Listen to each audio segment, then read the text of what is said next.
All right, welcome everybody. Welcome to our regular scheduled city council meeting. Today is Tuesday, October 17th, 2023, and I will call this meeting to order, and we will begin, as always, with the Pledge of Allegiance. You all stand and face the flag.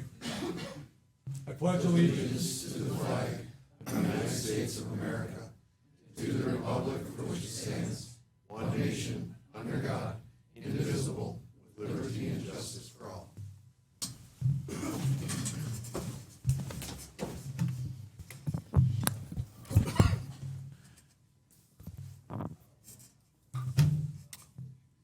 Okay, and let's have our clerk, Barb, go ahead and read the open meeting statement for us. This meeting and all meetings of the Common Council are open to the public. Proper notice has been posted and given to the media in accordance with Wisconsin state statutes, so the citizens may be aware of the time, place, and agenda of this meeting. And would you also take roll, please? Mayor Smith? Here. Colin Dykstra? Here. Lori Chestnut? Paul Hagan? Here. Henry Velliker? Here. Scott Perchatsky? Here. Dave Peterson? Here. Paul Mayo? Here. Dimitri Martin? Here. Corey Nagel? Here. Eric Olson? Here. 9 ayes, we have a quorum. Thank you. And Barb, would you start the introduction of the department head staff here? Barb Nowak, City Clerk. Aaron Jensen, City Administrator. Eric Bailey, Library Director. Jared Kivala, Community Economic Development. Stephanie Wright, Finance Director. Justin Behrens, Director of Public Works. Laura Colbert, Parks and Rec Director. Paul Benjwell, Captain, Police Department. All right, thank you. Next up is our consent agenda. You can find that on pages 2 and 3 of your packet. These are items where we take one motion and vote on that one motion, unless you see an item that's on the consent agenda that you would like to see moved to the regular agenda, where you would vote on that on an individual basis. Move to approve. Motion by Martin, Second. second by Olson, that we approve the consent agenda as printed. Any discussion? All in favor signify by saying aye. Aye. Against, say no. Motion carried. Regular agenda. Barb, anything to add to our regular agenda tonight? No? Just the handout Okay. for the delegation. Okay. All right. That sounds good, and we'll get right to that. So regular agenda, again, on page 2 and 3, that's what you see is what we're going to work with tonight. So again, we would need a motion to approve. Move to approve. Second. Motion by Peterson, second by Martin, that we approve the regular agenda as printed. Any discussion? All in favor signify by saying aye. Aye. Against, say no. Motion carried. All right, under announcements and correspondence, I'm sure all of you have seen that we have a few people in the audience tonight, and so actually, this is through the Rotary Club, and I'm going to turn it over to Henry, who's going to turn it over to somebody else. So we'll go ahead and go from there. Well, thank you, Mayor Smith. I'd like to introduce Chuck Reynolds, who is part of our international committee and our Rotary Club. We're in the currently hosting a group or delegation for Turkmenistan, and he would like to engage the council a little bit about Turkmenistan and have the council, the community, and staff, audience get to know our visitors better. Chuck? Thank you, Henry. Thank you, Henry, and thank you, Council, for this opportunity. On behalf of the Rotary Club, we are grateful for your support, as always. We have guests here under the Open World program, and these guests are from Turkmenistan. You may recall last year we had guests from Tajikistan. It's the same program. The program was formed in the early 90s when the Soviet Union was sort of broke apart, and we were left with these countries that no longer were affiliated with the Soviet Union. And the idea was to expose people in those countries, professionals who are active in sort of building and rebuilding societies, expose them to democracy, and then provide them with information about various things we're doing. Last year, our delegation was here on a mission to understand better the use of technology in education, and our guests, as you'll hear tonight, are here with the idea or with the mission of better understanding tourism, which is something that Turkmenistan is trying to open up more to the world and have more visitors come. So as in the handout that I provided, I'm certainly not going to read it. You can get a sense of where Turkmenistan is, bordered by Uzbekistan and Iran and Afghanistan, and has a shoreline on the Caspian Sea. It has a very, whenever we have groups like this here, it's in a way it's embarrassing because the oldest thing we can show them is maybe 200 years old. And, thousands of years of history. The most recent history, as I mentioned, is the I don't know if I could say this, liberation from the Soviet Union. The agriculture and industry, just a couple of things to note. One of the top producers of oil and gas, especially natural gas in the world. A lot of agriculture. They have. You see a picture of a horse there. They have. This is a horse that cannot be exported out of the country because it is so rare and beautiful.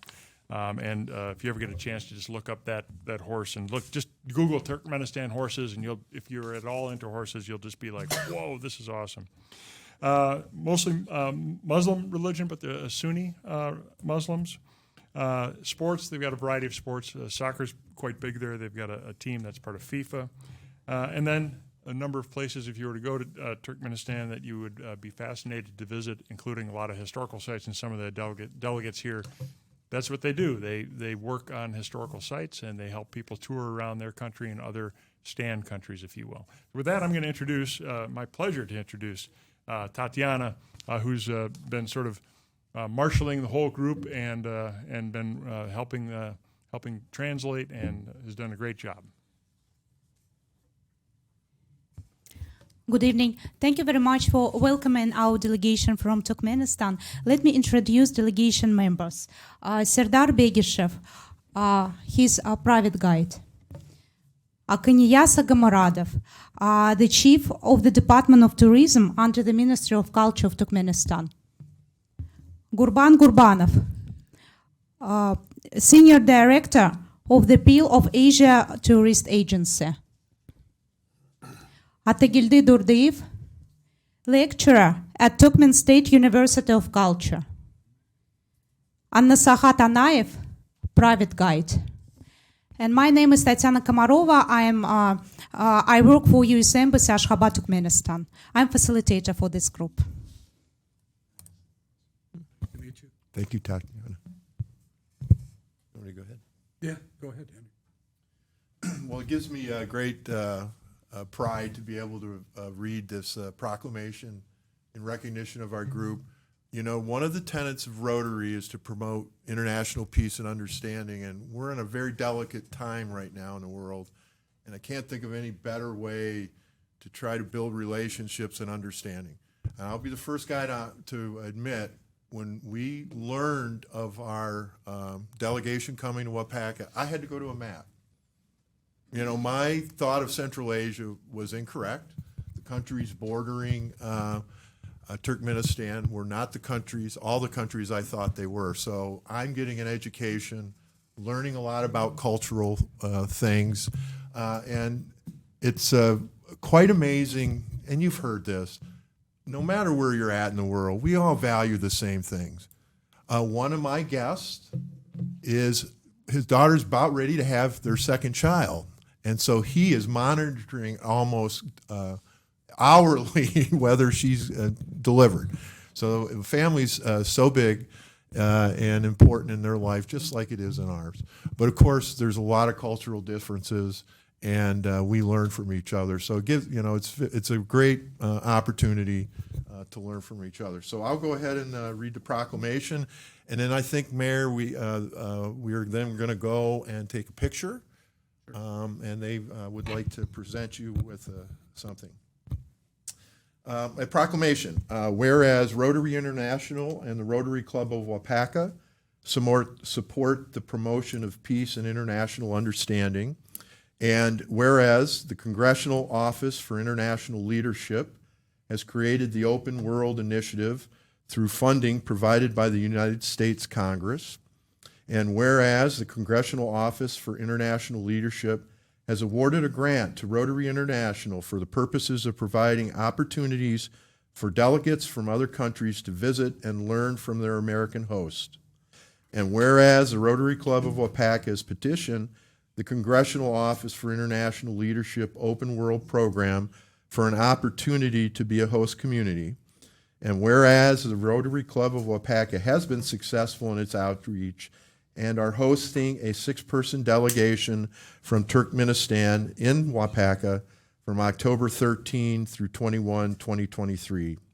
And whereas the focus of the visit for the delegates is to learn how tourism, development, and sustainability is achieved in the Waupaca area and Wisconsin generally, and to obtain information and techniques that they may deploy in the future to develop and sustain a viable tourism industry within their own country.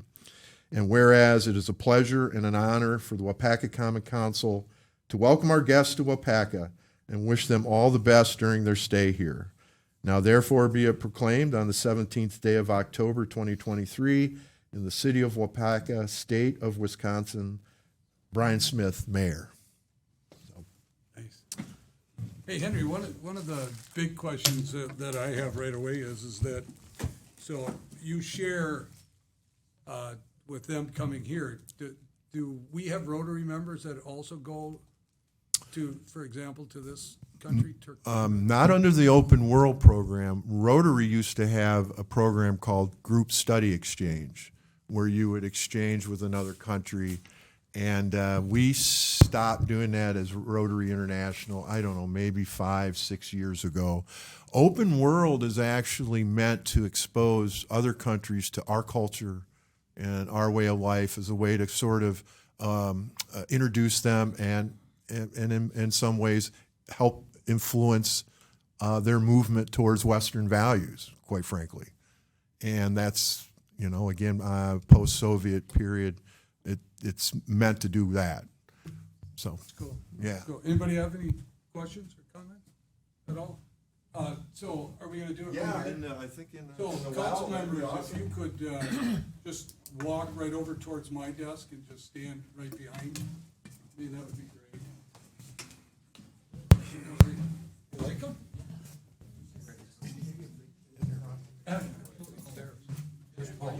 He's the council president. And he's a little shorter, too. Is that a little?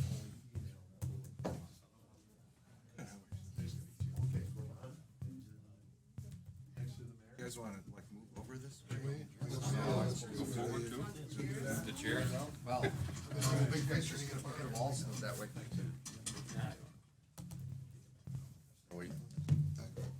We're standing up front. Oh, yeah. Want to move up? Come on up. Can you see the council behind that too? Dimitri. There you go.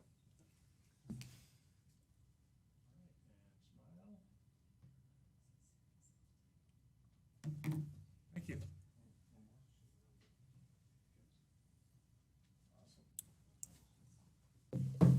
Well, Henry should get a picture. I'll take one. Oh, no.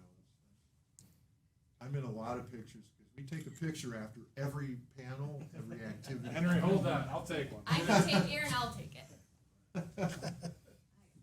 Where's it? Good idea. Thank you.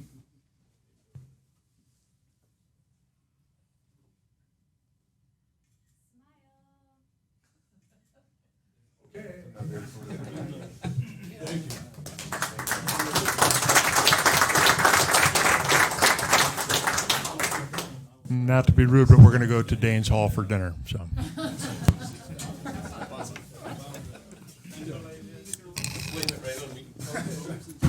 Yeah, right.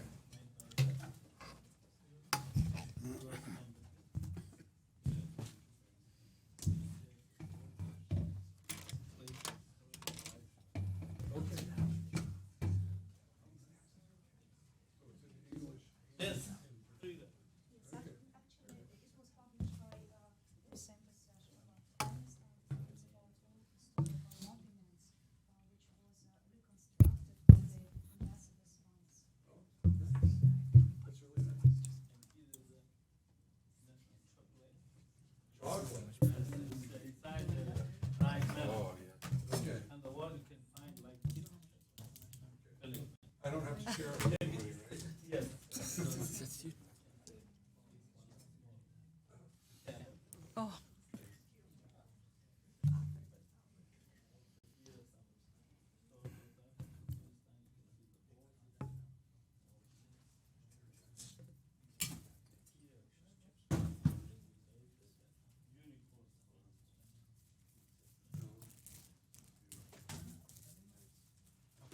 You have something for them, right? I do, I would like to. We can just leave that.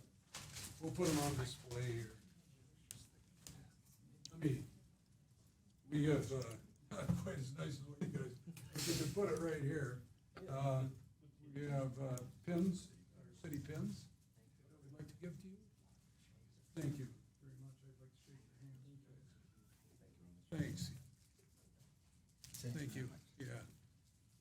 Hey, Henry, Thanks. Henry, are they going to the Foundry?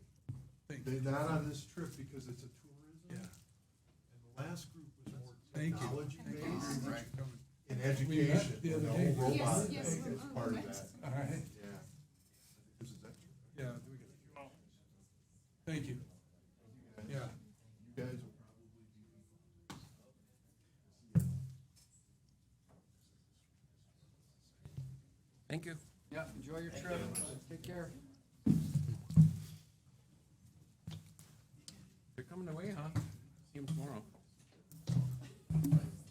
Yeah, they're gonna come to our building. There goes our audience. Yeah. That is fun. Goes the audience. Yeah, there goes the audience. There's a few left. Okay, we're done for the night. No. Next up, again, under non-agenda items and announcements, we have under public input, we have a holiday weekend event, the parade and tree lighting. And Terry Schultz is here tonight. Good evening, everyone. I'll try not to take up too much of your time because you've had a busy evening so far. I'm here on behalf of the Waupaca Yuletide celebration. In the past, you might have heard it called the Yuletide Trail. It was a one-day event that was put together by kind of a collaboration of many organizations under the Arts and Cultural Network. Includes the Chamber, Waupaca King and In Between, the Historical Society, Winchester Academy, Fine Arts, Community Theater, and a number of other organizations along with businesses. This year, we're turning it into a 4-day event. It'll be November 30th through December 3rd. We're gonna kick off the celebration with a parade. We're gonna have a Christmas parade or holiday parade. We'll go from South Park to Main Street to the north end and end at the Danes Hall Plaza. Following the parade will be a tree lighting. We're hoping that the mayor and Santa Claus will light the tree if he's available. And then there'll be a sing-along also around the tree. Then on Friday, the library is hosting a movie in the lower level, the Polar Express. There'll be late night shopping. Shops will be open till 8 p.m. And then we're also including Bethany, and they're doing their Light Up Bethany on that evening from 6 till 8. Then on Saturday, we have rented a trolley that will be giving rides from downtown out to King. So people can shop both areas in our community.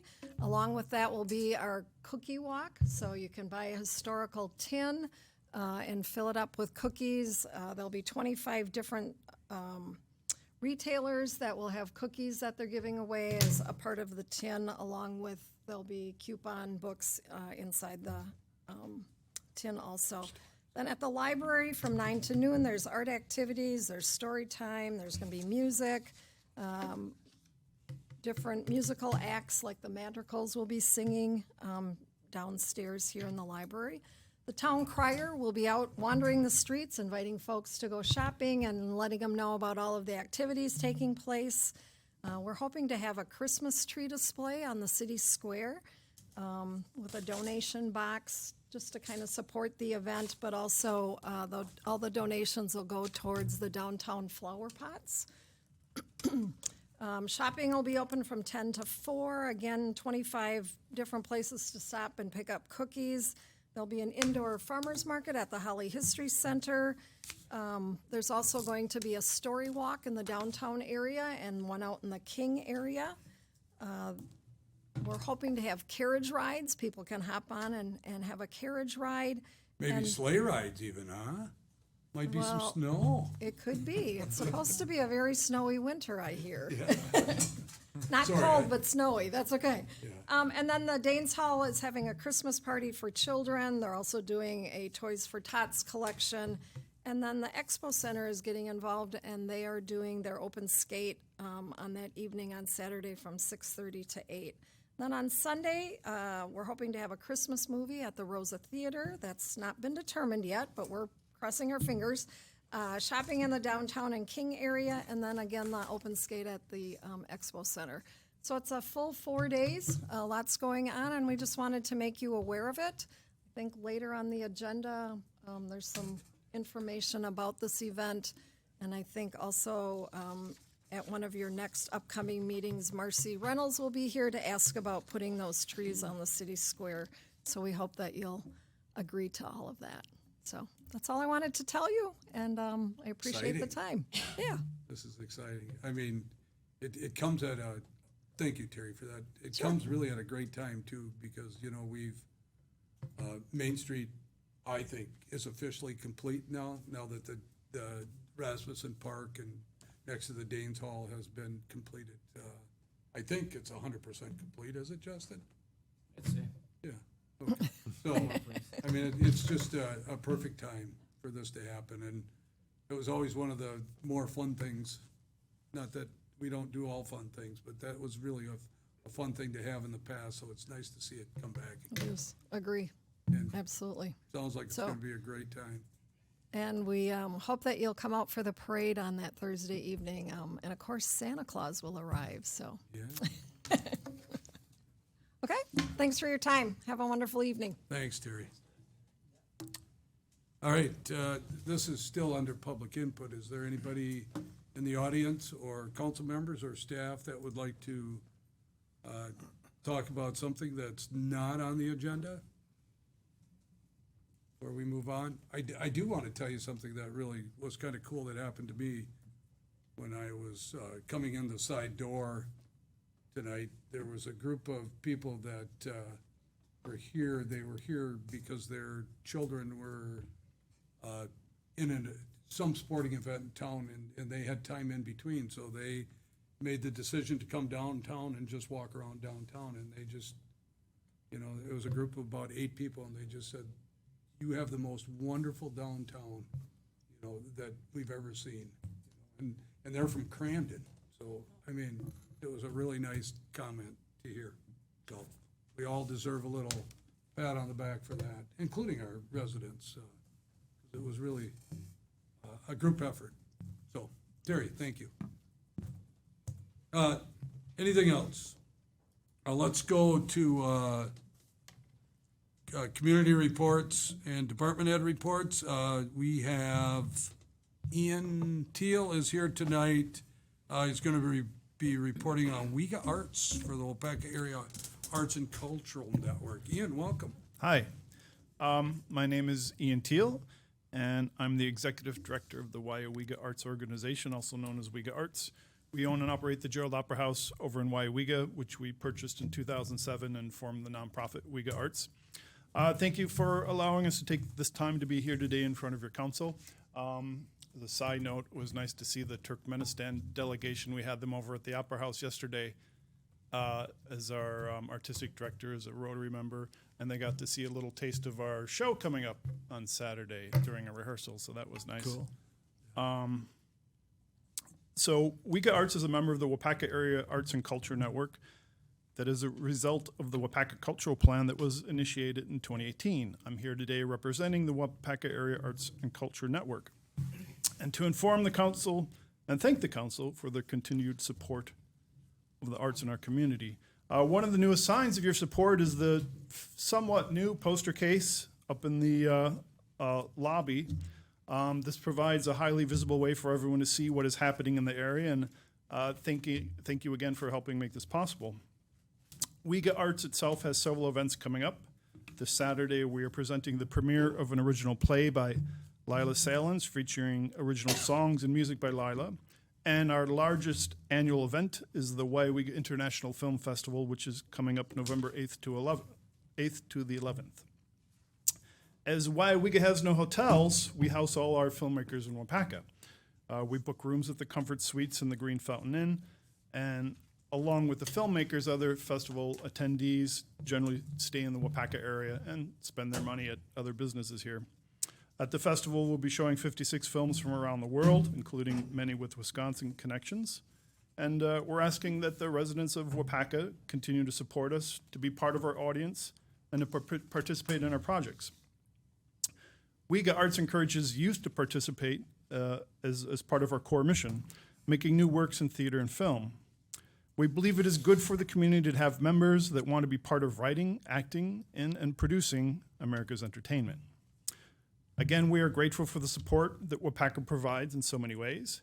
We greatly appreciate the time and consideration that this council has taken to provide platforms and support for all of the artistic endeavors in our communities. That's all I have for tonight. Thanks for your time. Any questions? Anybody? Henry, go ahead. I promise I won't say anything more after this. The Arts and Culture Network was a direct result of council adopting an arts and culture plan, and that was one of the goals of that plan, was to have better coordination. And I got to witness sort of the evolution of the bulletin or the case upstairs, and the group working through that and ensuring equity to all the groups that are collaborating. But the big thing was the Yuletide trail expanded to what you just heard about. And that was some of the result of that network plugging in and saying, let's make this happen. Everybody was working together to make something positive for the community. And I saw them kind of just put a back seat to their own organization.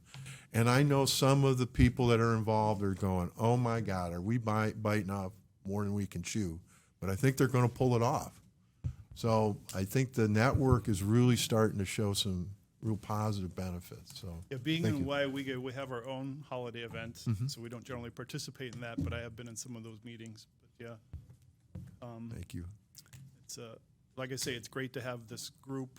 We're sort of I think one of the main outsiders. Everybody pretty much is based in Waupaca, but most of our audience comes from Waupaca, so we feel like we're part of the community in that way.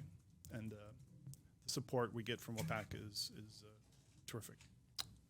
Yeah, absolutely. Well, I mean, the building that you have and Waupaca Arts really do fit well in with Waupaca. We appreciate the togetherness that we have with you. Thank you. Yeah. Thank you. Henry, thank you also. Yeah, thank you. Have a great night again. All right, I know you're going to really, really be disappointed, everybody, but I'm just going to ask staff to just shoot some highlights if they have any highlights of what's going on in their departments, but we are not going to sit through their department head reports. I got to do that this morning, so I'll let them just give you the highlights if they will. Eric, you want to start? Absolutely. Let's see how quick I can keep this. Report is on page 5 of your packet. A couple quick highlights. We had an eclipse party for the eclipse this past weekend, which was a big success, big turnout. Sun came out for the weekend for an hour, which was all we really needed so that folks could see the eclipse with glasses.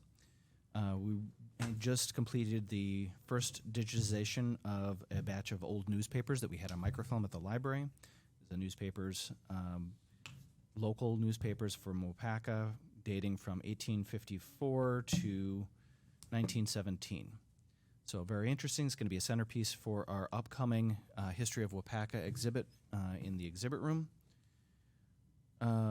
Library continues to be busy. Had lots of activity in August and into September. 9,000 visits in August, almost 7,000 in September. Both big increases over 2022. And we're going to be officially launching our passport services next Monday. That is the highlights. All right. Thank you. Anybody have any questions or comments Eric, Henry, you can't. You're done. Yes, So anybody else? All right, J-Rod, you're till up. the budget meeting. My report can be found on page 23. A lot of information in the report, so if you have any questions, you feel free to let me know. I think the interesting ones, 102 Water Street, there's a new business, Back to the Vinyl, which is opening, if not open already. And then also at 206 Main Street, that's where the old Bed and Bath store was, there's going to be a new Mexican store opening up in there. So I believe their opening is coming up here soon. I have an email out to them to get a set date. But very exciting to have a Mexican kind of specialty store coming to Waupaca. The other item would be in terms of the reevaluation, but Barb told me that she really wanted to present that part, so I will pass that on to her. Let me know if you have any questions. All right, thank you, Jared. Anybody have any questions or comments? All right, let's move to the finance director, Stephanie. Okay, I basically have two things. The RFP for the transit, we had the bid opening yesterday and had our evaluation committee meeting today, this afternoon. We did receive 2 bids for that, for the shared ride taxi that we will have to continue reviewing and really finalize as we go through the process. And then the budget, there's really not much else to say. All right, any questions for Stephanie? I know her and Aaron have been working hard on putting together, helping put together a budget here, so I know that's taking a lot of their time. Mr. Behrens, back from vacation, should be refreshed and full of good information for us. So. Oh, absolutely. Thank you, Mayor. So wastewater side, we have a number of tanks that we're cleaning, so it's our fall maintenance. We drain them, clean them, inspect them, repairs needed, and fill them back in.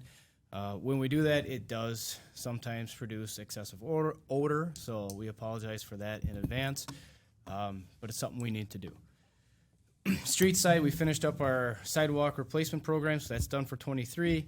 The guys re-shingled 219 West Fulton building, also known as the Rural Mutual Insurance Building, so that was completed recently. Water side, we replaced a lead gooseneck, and it was the first one underneath our updated ordinance, so we did do the flushing and testing, and things went well. So one component of that, I don't know if I fully described, was we also provide a filter to the residents in that unknown time period, and so they received that until we determined it was safe to consume. Facility side, the panels are up and running finally. We did have to do a planned power outage to get that going. We turned it back on. Our security system, there must have been a little bit of surge, kind of threw off some of our equipment. Jake's been working on it diligently. It seems like things have been troubleshooted as of now. New facility, the exterior is nearly complete, just putting the finishing touches on it. The interior, mainly the stud work and other components are well underway, and we're going to try and schedule like a visit or a, we'd say like a review, and invite all council members and department heads and anyone else who'd like to show up. So we're targeting 2 to 3 weeks out. If there's a certain time or date that works for the group, please let me know. We'll try to make that work. You know, thanks, Justin. I was just thinking maybe we could meet like at 5:15 or something like that before the next council meeting, and we could just meet there. Actually, that was suggested by the on-site foreman, was slightly after hours, so they typically everybody's wrapped up and off-site around 3:34. So anytime after that, it would be, no machines or equipment run around. So let's work on that. Let's try and do it on that date, and we'll just meet there, so we don't have to get a bus or anything. Okay. Yeah, I like that. Justin, thank you. Laura, Parks and Rec. Yeah, so everything at Swan Park is almost wrapped up. We have our seat walls in, the plaques are installed. If you haven't been out there recently, the 11th, we put that seal coat on the splash pad. It looks really sharp.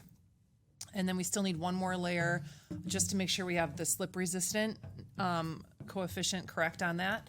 And there's a new Gaga pit, more trees are going in tomorrow, so lots and lots of stuff happening at Swan still, but hopefully we're nearing the end. And upcoming events, if you have any kiddos 4K through 2nd grade, we are doing a youth basketball registration deadline October 23rd, so that's coming up, so make sure you meet that. Halloween on Main, our big event that we're running with a whole bunch of other groups. That's 4 to 6 on Friday, October 27th. And the thing I forgot to put in my director's report, October 28th, so the very next day, that Saturday, we are having a walk through the cemetery for the full moon, and it's in collaboration with the library. And that's from 2 to 4. So it's on your own, show up, and you get to learn some really cool facts about some of the more enigmatic gravestones in the cemetery. And then mark your calendars for our woodcarvers show, November 5th. That's a Sunday from 9 to 4. Live demos, you can carve along with them, and all of the proceeds from the concessions go back to the senior center. Nice. Thank you, Laura. Anybody have any questions or comments for Laura or Justin? I'm sorry, I passed on questions for Justin too. So. All right, Mr. Benchwell, we might have to change that placard pretty soon. All right, thank you, Mayor. The chief's report is on page 34. I'll just summarize it real quick. Police and fire met on October 10th. During that meeting, some of the highlights, some of the things we discussed, we had the speed board on State Street for 34 days. In that period, we had 6,103 vehicles traveling southbound on State. The average speed was 23 miles per hour, so that's really good. We gave Officer Jensen a positive performance report for some work he did on some investigations. We had some two substantial fights and some thefts and criminal damage to property complaints that he worked on and was able to solve those. During the month of September, we had 760 calls for service and 12 criminal cases sent to the district attorney's office. We have drug take-back coming on October 28th at from 10 a.m. to 2 p.m. You can come to the Waupaca Police Department lobby, and you can turn over any unused medications, no questions asked. And that's just a safe place to dispose of unused medications versus flushing them down the toilet or throwing them in the garbage. Lastly, we had Battle of the Badges on September 9th.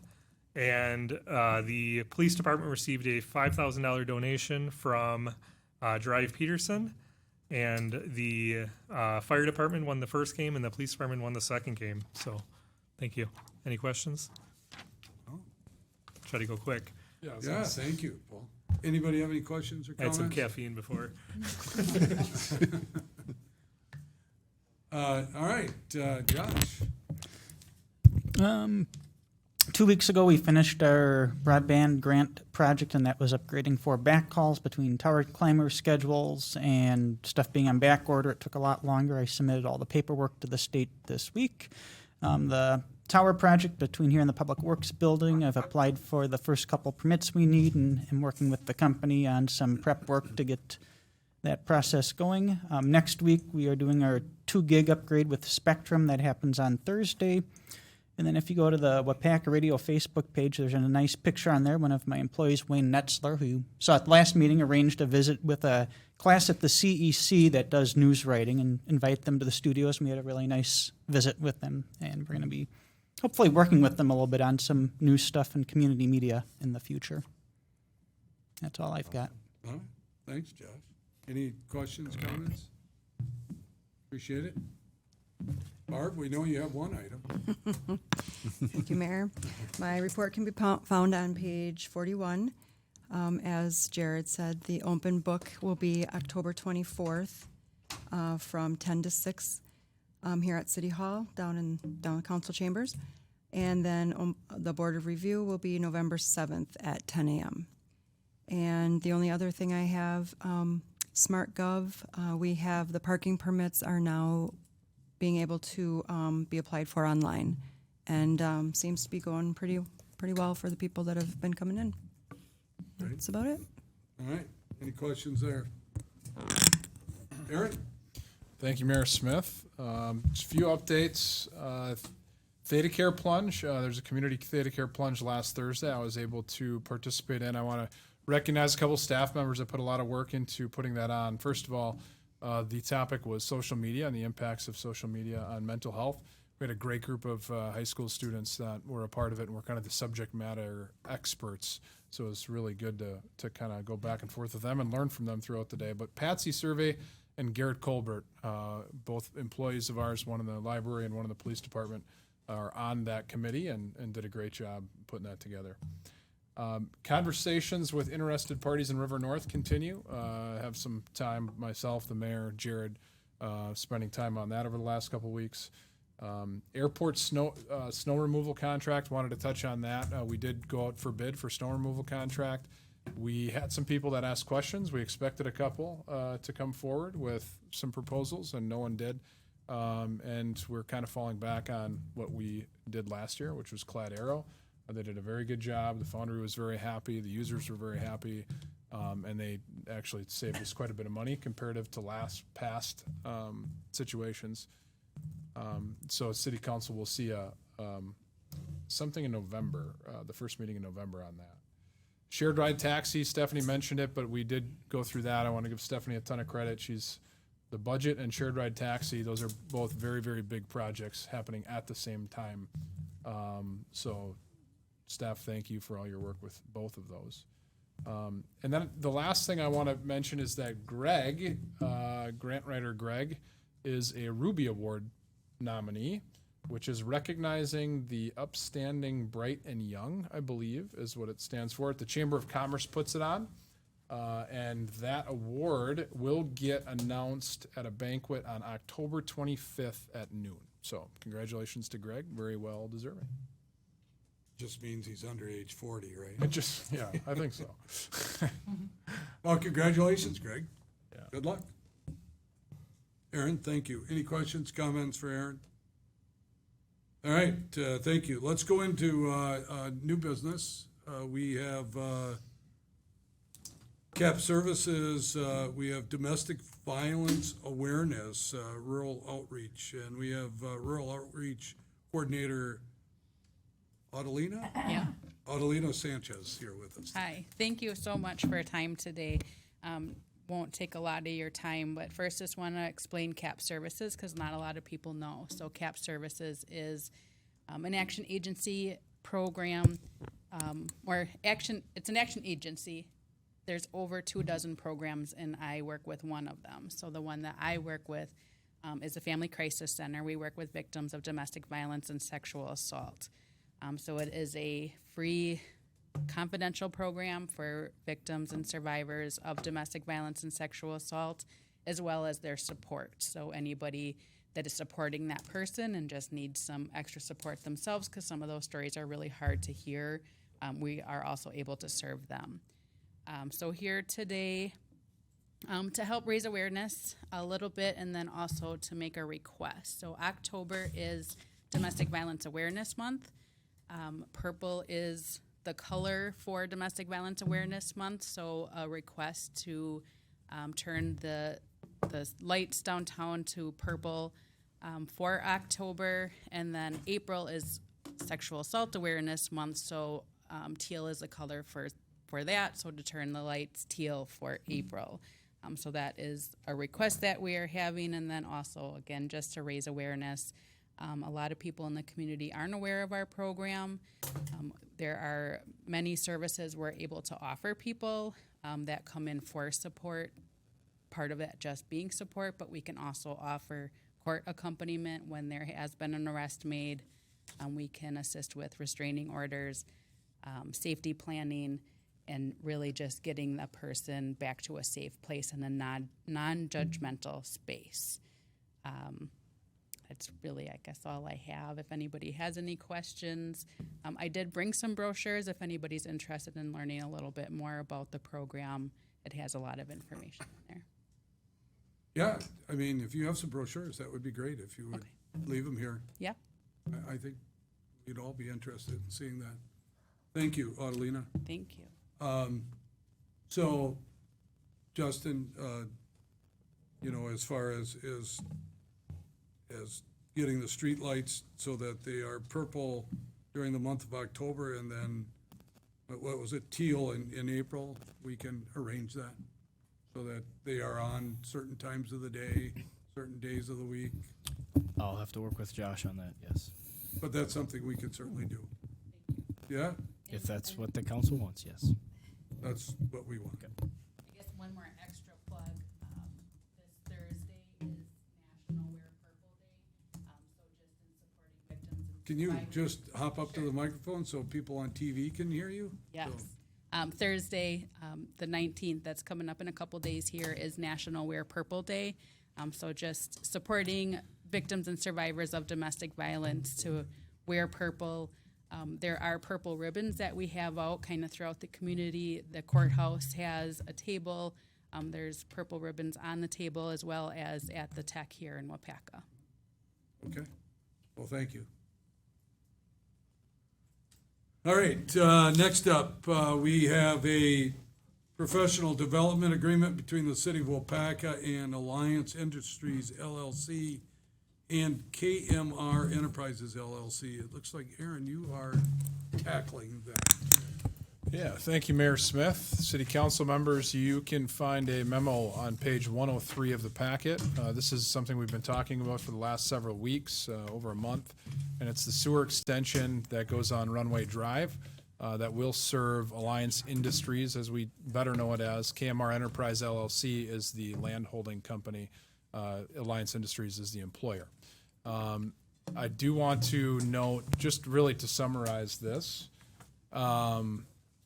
we are requiring this letter of credit in the amount of approximately, or in the amount of $118,000 to guarantee that their estimated portion of the assessment is covered upon completion or not, if it doesn't get completed.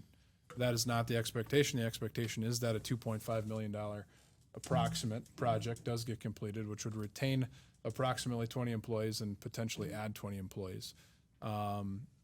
So if we get the project done in August, which is our timeline, August of 2024, and that building does not get built for whatever reason, we have that letter of credit that shows that we will have at least their portion of the sewer assessment.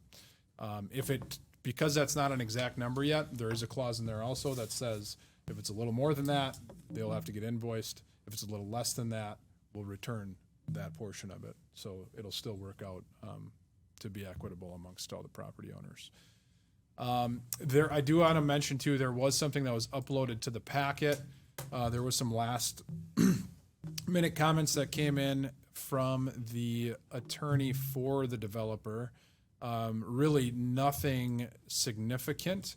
It really had to do with the fact that there were the two different, the LLC and the incorporation, or the corporation, I should say.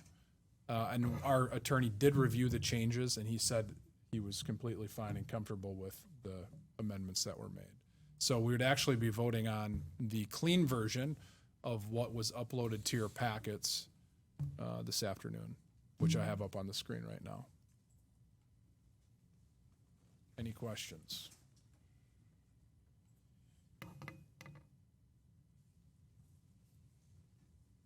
Okay. Everybody understands what Aaron is talking about, the development that we're talking about, and out by the airport? There's no negative consequence to the city if for some reason we go through a weird supply chain problem or we can't get that pipeline in. There's not. We just have an estimated date of completion. So our supply chain potential challenges are the same as theirs. And there's nothing that would penalize us. Anticipate. Yep.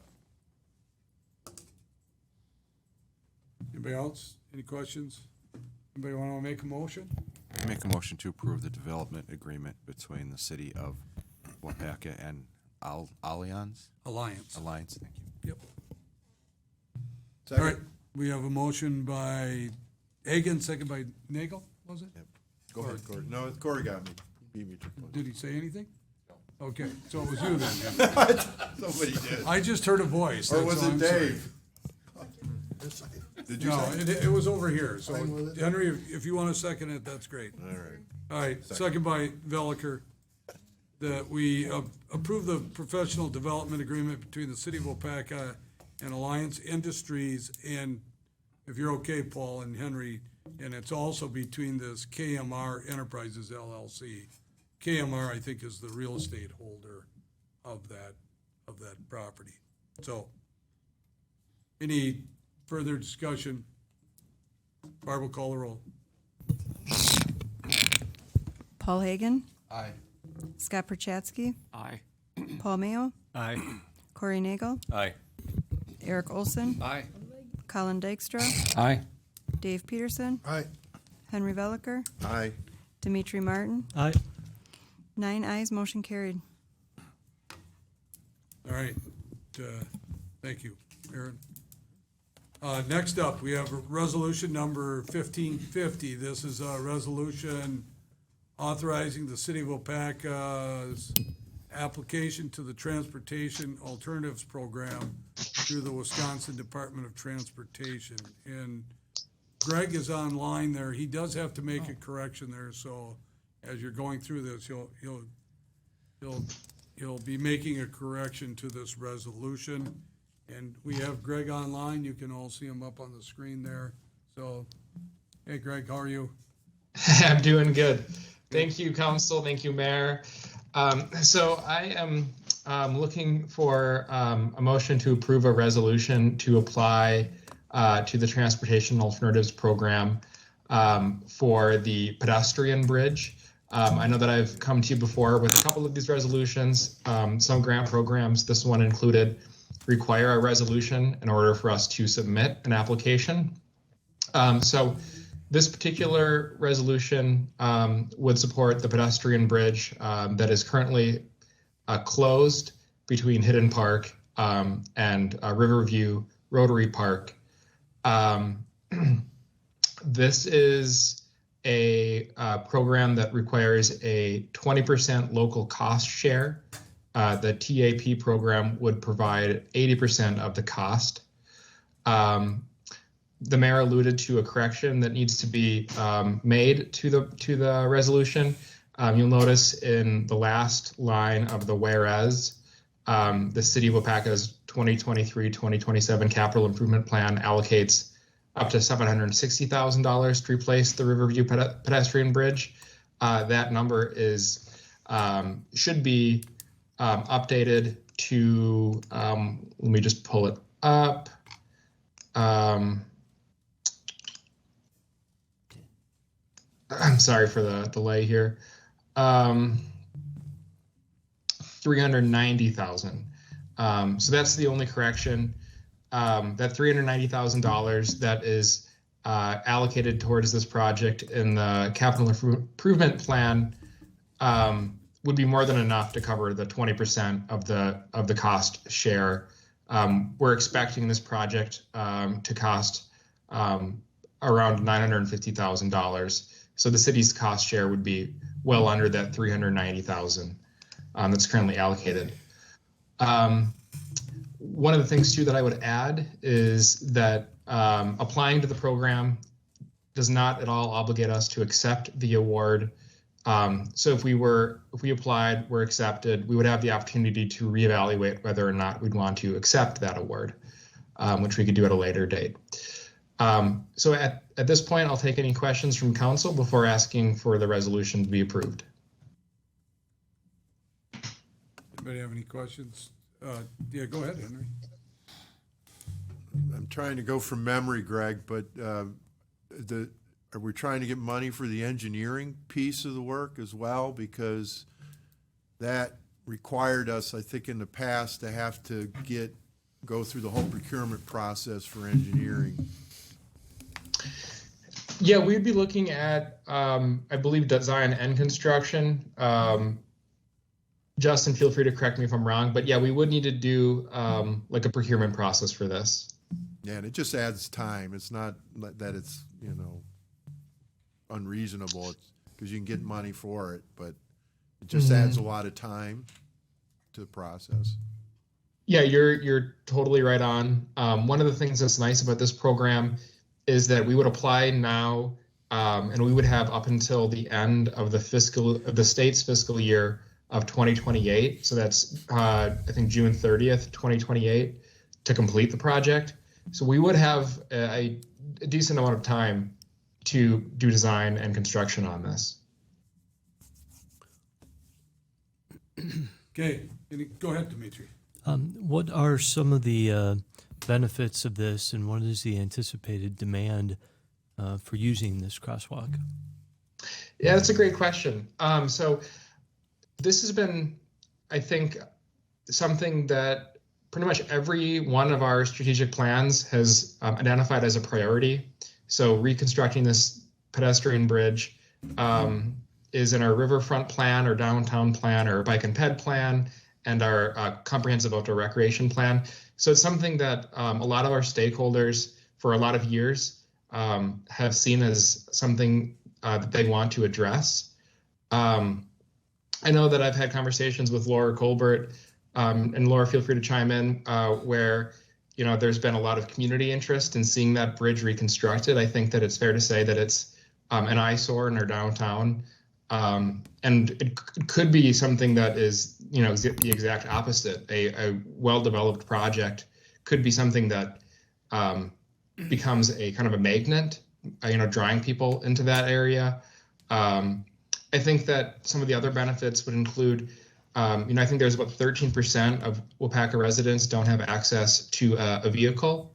So this pedestrian bridge would help bridge some low and moderate income neighborhoods to the jobs that exist in the downtown area, as well as the services like the library and city hall.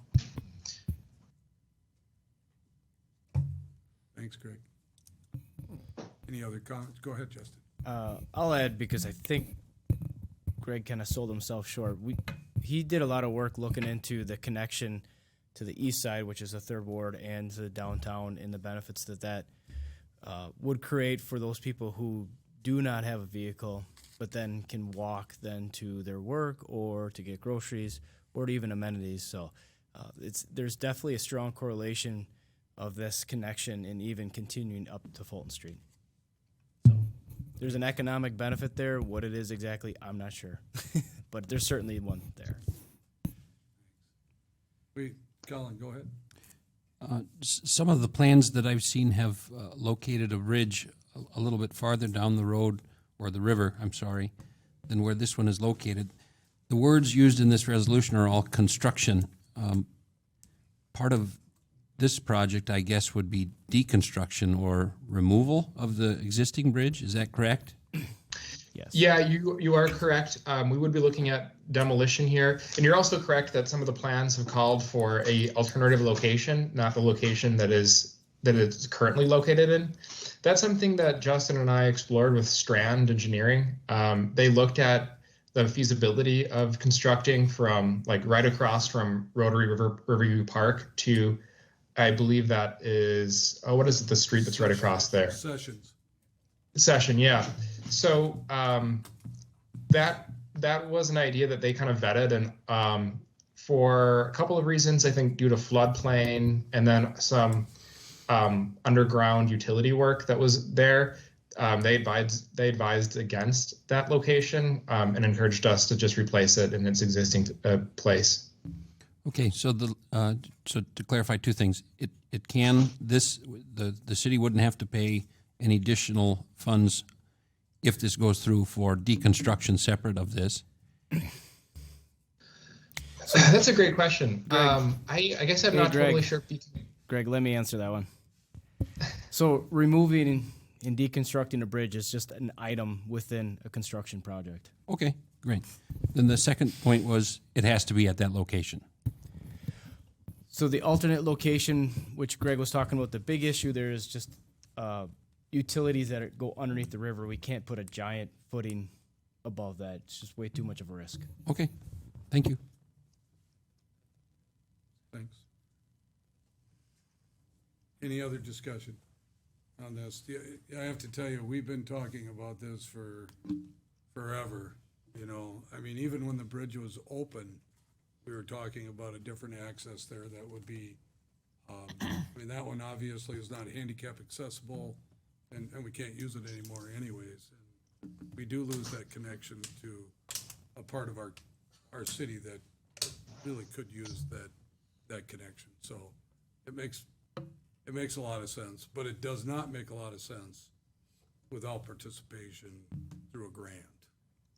And that's why we're actually leading with a grant first, and if we receive the grant, then we'll work our way back to this. So we need permission then from council to apply for that grant, so we would be looking for a motion to approve. Motion to approve Resolution 1550, subject to the change of the amount from $760,000 to $390,000. Second. Motion by Dykstra, second by Olson, that we approve of resolution number 1550 with that one amount change. Any discussion? Barbara, call the roll.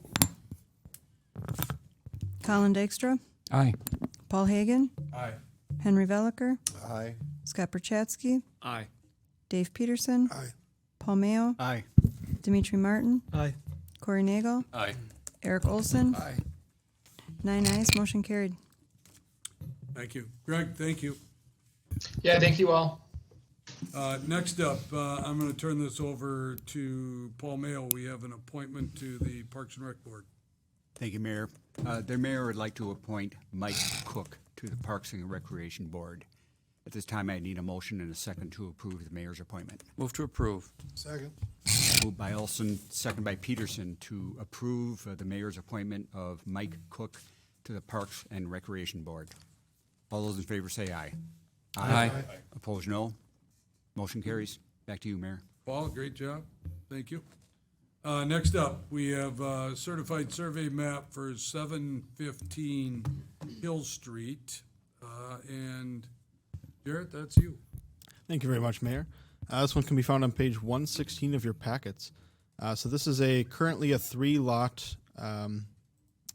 with the certified survey map. They are looking to make it into 4, and they're also looking to restructure the property lines to make it a little more, make the lots a little more effective and efficient for when they look to build homes on them.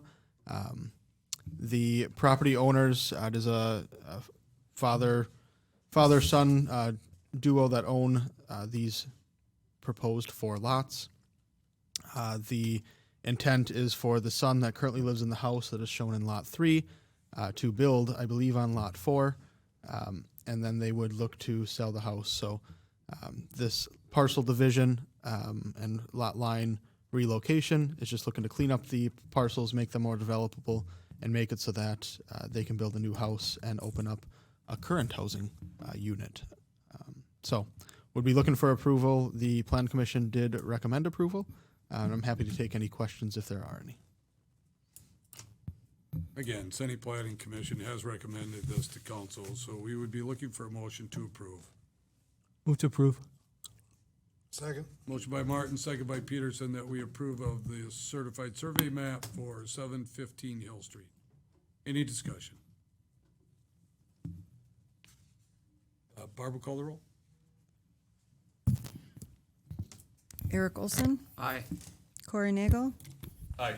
Dimitri Martin, Aye. Paul Mayo, Aye. Dave Peterson, Aye. Scott Perchatsky, Aye. Henry Veliker, Aye. Paul Hagan, Aye. Colin Dykstra. Aye. 9 ayes, motion carried. All right, we heard earlier Terry Schultz's discussion about the Yuletide Trail, and Jarrett's got more information on that. Jarrett? Yeah, thank you, Mayor. There's a memo and a map, memo on 121 and map on 122. So as part of this Christmas event, they are looking to have a trolley. This would be a old-time trolley, I believe Lamer's bus service out of Green Bay kind of has a old-time trolley that the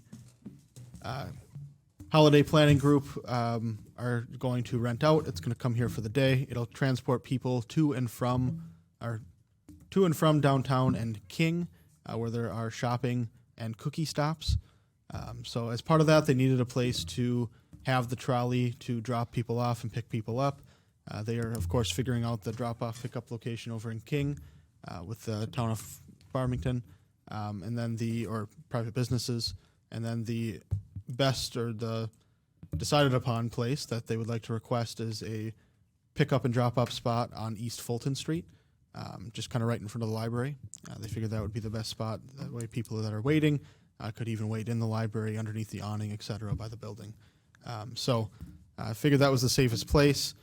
So we'd be looking to just block off that section of parking and then have that reserved for that trolley for the day. The trolley would be running on 12/2/2023. The event time that the trolley would be running would be 10 to 4. The road closure, the proposal was on 12/1 at 4 p.m. They would close it off just to kind of prevent cars from parking there overnight or later in the evening or in the morning. And then the trolley would, of course, transport people from downtown to King every 30 minutes. So just looking for approval to close off that section to have the trolley parking there. All right. Pretty clear. Anybody want to make a motion? Move to approve. Second. Motion by Olson, second by Veliker, that we approve of blocking off a portion of the parking stalls on East Fulton Street for the purpose of the trolley dropping off and picking up people for the Yuletide Trail and Cookie Walk, December 2nd, 2023. Discussion? All in favor signify by saying aye. Aye. Aye. Against? Motion carried. Jarrett, you're back up here, 2024-2026 assessor contract. Thank you very much, Mayor. This one starts on page 123 of your packets. So as many of you probably already know, or realized with the reevaluation this year, an assessor is an essential part of our community and team working for the city. So a lot of times the larger communities will have an assessor on staff, just given the different circumstances with smaller communities, whether, again, community size, workload, budgetary restrictions. A lot of the smaller communities will hire that out to a qualified firm that can offer and perform the appraisal services on the municipality's behalf. So as one of those communities, we do that. For quite some time, we have been using Bomar Appraisals out of Appleton. They have been great to work with. They have become super familiar with the city properties, having worked for us for the extended period of time and just doing the revaluation in 2023. They are very knowledgeable in their field. They've been able to answer any questions we've tossed at them. They're super responsive. We found that out, especially during this reevaluation. We're sending constantly residents to talk to them, email, phone. They're always really responsive. So it's staff's opinion that we would use a section of procurement policy that allows us to hire out professional services without the need to seek several bids, as long as there is enough evidence to show that it's in the best interest of the city. So having used Bomar, having them be super knowledgeable on our community and the city properties already, and also the fact that going out to bid for an alternative appraisal firm would be money and time spent putting together RFPs, sending them out, reviewing, selecting, and then also retraining that new firm and re-getting them all of the necessary information to try to catch them up to where we currently are would take away from a lot of current staff priorities.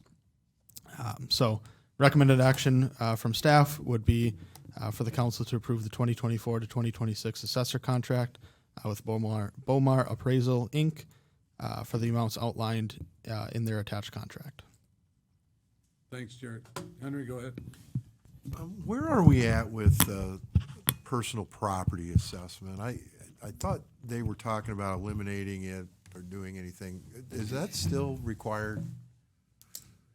So they are finishing out personal property this year, but next year will not be required anymore. Right on. Pain in the ass. Mm-hmm. Very much so. From a staff standpoint, all the way As long around. as they find the income somewhere else. But the state's supposed to. Right. Are they supposed to make us whole? Yes, I believe the state has the plan to make everybody whole. Well, they're sitting on a big surplus right now. Any other questions? Comments? Jared, just remind me, what was the, and maybe this is a Stephanie or an Aaron question, but what is our current year agreement with them? Not counting the reassessment. Reevaluation, I believe 22,500. So they went up $200. Yes, Okay. I believe. Okay. All right. I'll stick with it. Okay. Any other comments? Anybody want to make a motion? Move to approve granting 24-26 assessor contract to Bomar Appraisals, Inc. Motion by Prochatsky. Second. Second by Nagel, that we approve of agreement between the city of Waupaca and Bomar Appraisals for a 3-year contract with amounts 2024, 22,700, 2025, and 2026 would be the $23,000 figure maximum out of pocket. Any further discussion? Barbara, call the roll. Colin Dykstra, Aye. Paul Hagan, Aye. Henry Veliker, Aye. Scott Perchatsky, Aye. Dave Peterson, Aye. Paul Mayo, Aye. Dimitri Martin, Aye. Corey Nagel, Aye. Eric Olson. Aye. 9 ayes, motion carried. All right, thank you, Jarrett. Next up, we have a request to submit the Tourism Development Grant through the Waupaca Area Convention and Visitors Bureau, and that's over to Laura. Thank you. As you all know, we are raising funds for our Lakeman Field project, and it came to my attention that the Visitors Bureau has a grant that we can apply for, but because our illustrious grant writer, Greg, is also hired by the Chamber, which is part of the CVB, he could not write it due to the conflict of interest. So I wrote this grant and actually submitted it the 15th because it was due. The Chamber is well aware that I am not getting approval until today if you all approve it, and they are fine with that. So this is a request that I apply for a $10,000 grant through the CVB, which is part of the Chamber. All right. Simple enough. Any comments? Motion? Move to approve. Second. Motion by Olson, second by Peterson, that we approve the submission of the Tourism Development Grant request through the Waupaca Area Convention and Visitors Bureau. Discussion? Barbara, call the roll. Eric Olson, Aye. Corey Nagel, Aye. Dimitri Martin, Aye. Paul Mayo, Aye. Dave Peterson, Aye. Scott Perchatsky, Aye. Henry Veliker, Aye. Paul Hagan, Aye. Colin Dykstra. Aye. 9 ayes, motion carried. Laura, thanks. Next up, Paul Hagan, we have a couple of sale of hangars out at the airport. Did you want to take these vote combined between the two of them, or? Their contract, so we should do it Okay. separately. Airport Board met on October 4th and approved both of these aircraft hangar lot leases. The first one being on page 128. It is light lease number 4 between the city and Paxton Butson and Carl Ferguson. And I would make a motion for approval. I'll make that motion. Motion by Hagan, second by Veliker, that we approve of the sale of the hangar number 4 to Paxton, Butson, Carl Ferguson. Any discussion? Again, it's a contract, so we'll take a roll call here. Barb? Paul Hagan, Aye. Scott Perchatsky, Aye. Paul Mayo, Aye. Corey Nagel, Aye. Eric Olson, Aye. Colin Dykstra, Aye. Dave Peterson, Aye. Henry Veliker, Aye. Dimitri Martin. Aye. 9 ayes, motion carried. Okay, the next one is on page 135, and that is number 17. And that is between Celestial Kinetics Flight Academy, LLC, and the city. And the airport board also approved this one, and I would make that also in the form of a motion to approve. Second. All right, motion by Hagan, second by Martin, that we approve of the sale of hangar number 17. Any discussion? Barbara, call the roll. Dave Peterson. Aye. Henry Veliker. Aye. Eric Olson. Aye. Colin Dykstra. Aye. Paul Mayo. Aye. Paul Hagan. Aye. Scott Perchatsky. Aye. Dimitri Martin. Corey Nagel. Aye. 9 ayes, motion carried. All right, thank you, Paul. You're Great welcome. job. Next up, we have license report number 1644. This is operator's license. You have two that you can see on page 144. Clerk's office is recommending approval here. Motion? So move. Peterson.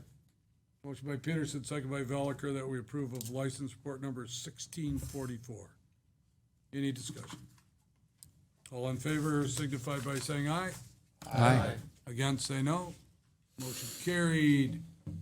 Next up, this is license report number 1645. This is a taxi cab driver's license.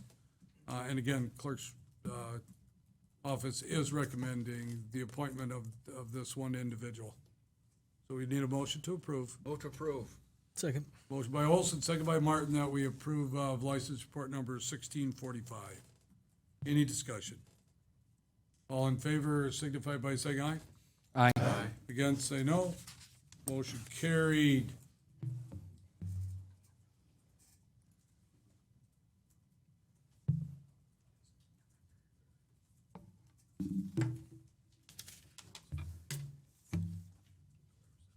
Okay. All right. Communications and recommendations of the mayor. First of all, don't forget that we do have a committee of the whole meeting after this meeting, so we will take a small break before we start that committee of the whole meeting. I also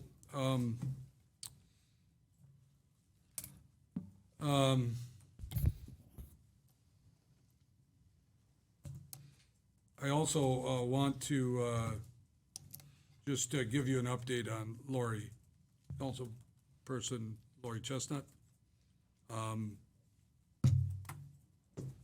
This is a text that actually came to Aaron, a couple of texts here, just to give us a short update. This happened on, and she gave us our approval to give this information to you. So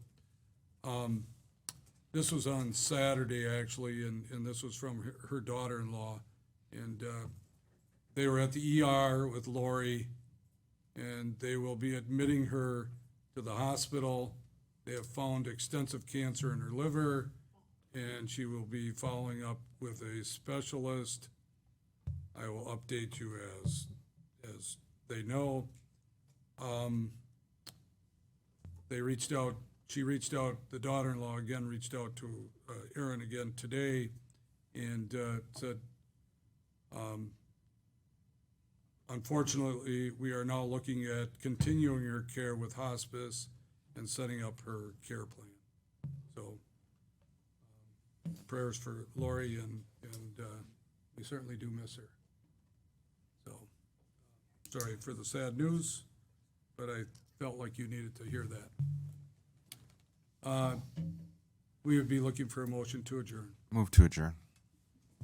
Second. Motion by Hagan, second by Olson, that we adjourn till our next regular scheduled meeting, which is Tuesday, November 7th, 2023, subject to call. All in favor signify by saying aye. Aye. Against, say no. Motion carried. We are adjourned at 7:20 p.m.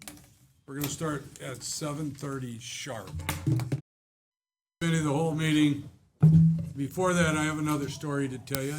I just have to report on that Colin deserves the Good Samaritan of the Day award, at least in my mind.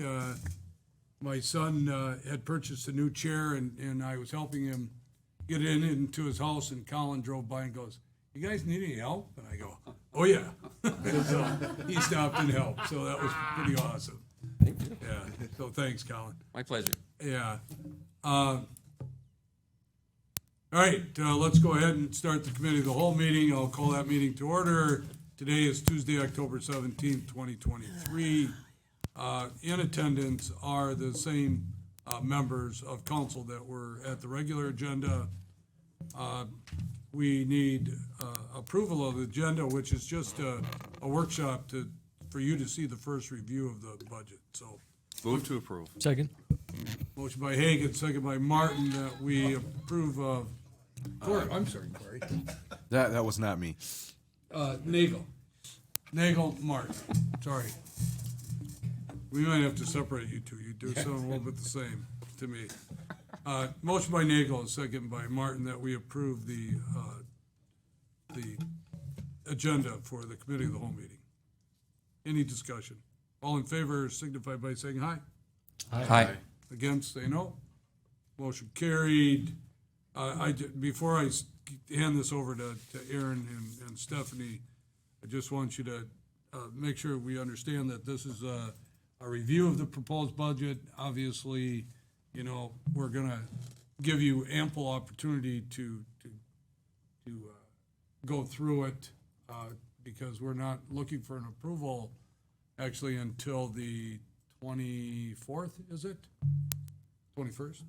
Yeah, 21st. Yeah, 21st, so you'll have over a month really to go through this. We do not have any planned committee of the whole meeting or budget meeting for November 7th, but we can if we feel that we need one, okay? So if you have things tonight that you want to recommend, we will take them under advisement and try and implement those into the budget. Obviously, it's a committee of the whole meeting, so we cannot, you know, make a motion on any of these items, but we can certainly look at the recommendations of those. So so with that, I'll just turn it over to Aaron. Thank you very much, Mayor Smith and City Council members. First, I want to just start off saying it has been a pleasure to work over the last several weeks and months on putting together this draft 2024 proposed budget, which is the mayor's budget, and Stephanie's been an incredible help. Our department heads in preparing their worksheets for each of their departments, and the utilities in Justin's case, and the telecommunications utility in Josh's case. So I want to thank all department heads, staff, and the mayor for all of the work in putting this together. In your packet of the committee of the whole, you'll see a memo that highlights some of the high points of the 2024 proposed budget. You may have read it. I apologize. We're going to go through it again for everyone's sake, for those who may not have read it, and for the public who may be listening as well. So the city's proposed budget, as summarized in this memo and further detailed in the attachments, is balanced, supports our missions, conserves financial resources, reduces debt, and protects our bond rating. The notable highlights are going to start off with property values. We've talked about how equalized property value throughout the state of Wisconsin has skyrocketed in the last several years. Those are the numbers right there. So it's up to 608 million, and that's up from 536 million, or up about 72 million, 13.5%. That's just from last year, and that's coming off of the heels of, I believe it was 12% the year before. Additionally, net new construction in 2022, which is what we're going back to for our levy limit increase this year, was 1.7%. That's lower than it was the year before in 2021. 2021 was 2.44%, which was our highest year date that we could find, dating back a long time. So 2.44 was a little bit of an outlier on the high side. 1.7 returns to more of a standard, maybe a little above standard when compared to the last 10 to 20 years.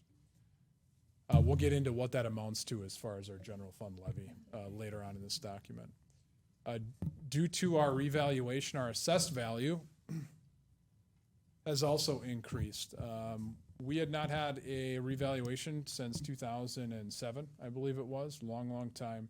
That's something we'll talk about a little later too, as far as kind of the recommendations on how often, and probably more often than that. But it did increase our assessed value in the city of Waupaca from 419 million to 610 million. Now, that's not a finalized number. We still have our board of review upcoming, or I should say our open book, and then our board of review that's upcoming, and that could reduce that a little bit. I also just want to remind council members that that number is not all of that is comprised of what BOMAR does as a part of the revaluation. Reminder, BOMAR only does commercial and residential. The state does our manufacturing. Manufacturing went up a little in looking at some of those. But that all equaled that 610 million. That will, and you'll see it later, it will have impacts on our mill rate, but as we'll talk about, it's the amount that we levy that tells people if their taxes are going up or down. So I think it's important to note that this budget does not have a reduction to services. We did do some things from a personnel standpoint and some restructuring from the deputy clerk and the grant writer position. So we're basically maintaining services to what we have had in the past couple years. The shared revenue bill, that was much of the talk over the last 6 to 9 months in the state of Wisconsin. It resulted in new revenue, a net new revenue for the city of Waupaca of $203,000. The number that they will always refer to is our county and municipal aid payments. That county and municipal aid payment was actually somewhere in like the $230,000, $240,000 range for the city of Waupaca. However, there was reductions in utility aid and expenditure restraint, which expenditure restraint was, I think, the largest, and that's just simply because there's one pot of money. More communities in the state of Wisconsin qualified for that program, meaning everyone else's contributions are less than they were a year ago. So $203,000 is our net new revenue from the shared revenue side of things from the state. General transportation aids increase or will increase in 2024 by about $51,000. So that was a positive. Net new construction, we talked about that. 1.7% provides us an additional $42,000 for operations. Revenue tied to debt service levy will increase by $496,000, and we're going to get into the impacts of this kind of at the end of this presentation. But this is to pay off debt obligations really dating back to 2018. And also prepare ourselves for and get us to a point where we can help pay for the public works facility and that project. It's a once in a not very often project for the city of Waupaca. Let's see here, I have my contacts in. Budgeted revenues from the TIDS to the general fund decreased by $87,000. So that was a hit to the general fund at least. So that's one negative about closing the TIDS from a general fund standpoint, is that we have administrative fees coming from TIDS to the general fund. And when we close some of our TIDS, those administrative fees also went away. So we have to budget less money coming from the TIDS. Now, if TID 11 and TID 12, if they start getting increment and start generating revenue, those numbers can climb back up to reflect the amount of work that staff is putting into those TIDs. But until they have that increment, we really can't count on that revenue. Budgeted revenues from building permit fees, we are decreasing or suggesting decreasing them by $40,000. I think we're on track to hit that $240,000, which is what we budgeted for this year. It's going to be dependent on a couple of multifamily projects that we anticipate pulling permits in the next month or so.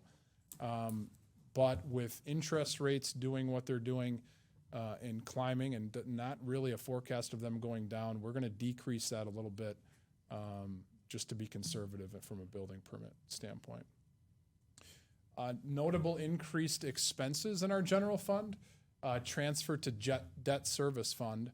So this is kind of it's different municipalities do it different ways, but what we do is we take it all into our general fund and then we transfer our debt service out. So I mentioned above that our debt service levy will be $496,000 and $622 more. So that's the increase also going out of the general fund to pay for debt service. Our insurance premiums, unfortunately, we had a 15% increase in insurance premium raises or costs to the city. A reminder, the city pays 90% of that, and the employee pays 10%. We'll talk about the impacts to both the city and the employee on each plan later in this memo.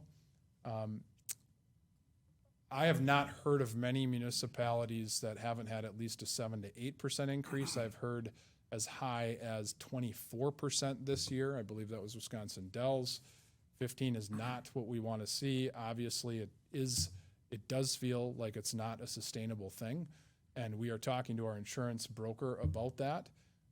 Unfortunately, in our conversation, it included myself, the mayor, and Stephanie, and Kate last week, I believe it was. We have looked into options. Our broker has looked into options. And because of our low number of people on the health plan, we're in the low 30s, we cannot get more competitive rates. So this year, it appears as if we are stuck with that 15%, and we are going to continue to work with our broker to look at creative alternatives moving forward rather than just saying we are okay accepting whatever that may be. So we'll continue to work on that and keep council apprised. This budget has a cost of living adjustment at 4% for employees. The total cost of that is $162,504.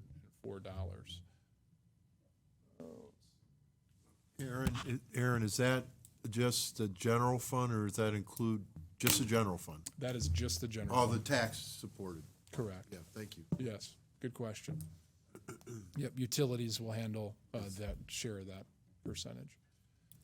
Over the past few years, the city, I just wanted to touch on where we were with fund balance. At the end of 2022, we were at a fund balance of 24.7%. As a reminder, that's of annual expenditures. Our policy states that we have to be between 15 and 25%. In December of 2022, we had 3 big retirements and big sick leave payouts that impacted that. And over the course of 2023, we are working on recouping those costs, and that should reflect in the 2023 audit. Now, I'll get to the fund balance at the end. Right now, you can see there's a budgeted surplus of $28,000. Typically, you'll see this at zero most years. We have a budgeted surplus of $28,000 in the general fund because when we go out to borrow, one of our main rating criteria is the health of our general fund balance. And we really hate to see that dip again year over year because that could hurt our rating, which could hurt our interest rates that we're able to get when we go out to borrow. So we want to keep a close eye on that, and we want to budget conservatively to potentially even add to that over the next year or so. Next. Kind of already talked about property tax levy and the debt service levy. So we are going to continue on. We'll touch back on the debt service in a second, or in a little bit. Here's a revenue that changed that's noteworthy. Interest rates in the 2024 budget are increased by about $50,000, and that is very, very conservative. But it's another one of those things that you can't plan year after year budgets around, right? So it is increased. Right now, I think we're up over $200,000 this year in some of our interest rate revenue or interest revenues and returns. But we increased it from $25,000 to $75,000 for 2024. We anticipate those rates to stay high on our investments. State shared revenue, we talked about that. Transportation aids, we talked about that. Rental revenues, a small increase to the revenue tied to the C&D insurance building. Last year, we budgeted for a half of a year at the new lease rate, and this year we are budgeting for that full year, so that goes up about $3,500. And then the general fund will also receive an increased rent revenue from the water utility because the Public Works building was paid for completely through general obligation bonds, which means the water utility has to pay rent to the general fund to use that space. And that's based off of about a $10 per square foot calculation for the usage of the new Public Works facility. That $25,000 is budgeted for half a year. So the space they're using on an annual basis actually would be about $50,000 to the general fund. But we don't anticipate them moving in until about that 6-month mark. Building permit? Yeah, Henry, go ahead. Sorry. I'm sorry, Aaron, is the sewer fund gonna contribute a rent payment? No, because the sewer, they're staying where they are. Oh, geez, yes. And they. Let's hope so. Yeah, so no. Uh, That was his. Henry, I laugh, but I ask the same questions. You're okay. Yeah, it's come up a few times, actually. Aaron, is that a continuing yearly rental income is, then? yes. For Correct. ever? Yeah, until we decide to adjust or council Okay, decides to all right. adjust the rates. Okay. Yeah. Building permit revenues, we talked about those. I've already given you that summary. Personnel services and wages, salaries, benefits tied to that. So we already talked about the 4% for staff and non-represented employees. I just want to remind everyone that 2024 is also the last year of our current contract with the Waupaca Police Association or Professional Police Association, WPPA. Right now, their contract has them at a 2% increase or equal to all other non-represented full-time employees, the higher of the two. So in this scenario, the police department would also get a 4% as the rest of employees per the language in their contract.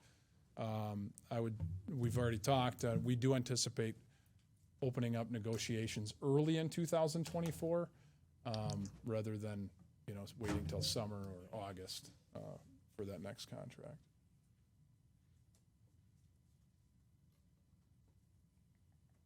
Health insurance, so I talked about the impacts to the city and the employee, and this is what it looks like. So at that 15% increase, the top is the city's impact on a per employee on the plan basis. So a single plan or an employee on the single plan, the city would have an increase of $965 in cost towards health insurance. And the employee in that case would have a $107 increase. A single plus one, the city's has an increase in cost of $1,930, where the employee is at about $214, and then the family plan goes up $2,700 for the city, whereas the employee is going to be contributing $300 extra annually. Those are annual amounts in 2024. Talked about the grant writer, the full-time deputy clerk, the changes there from personnel.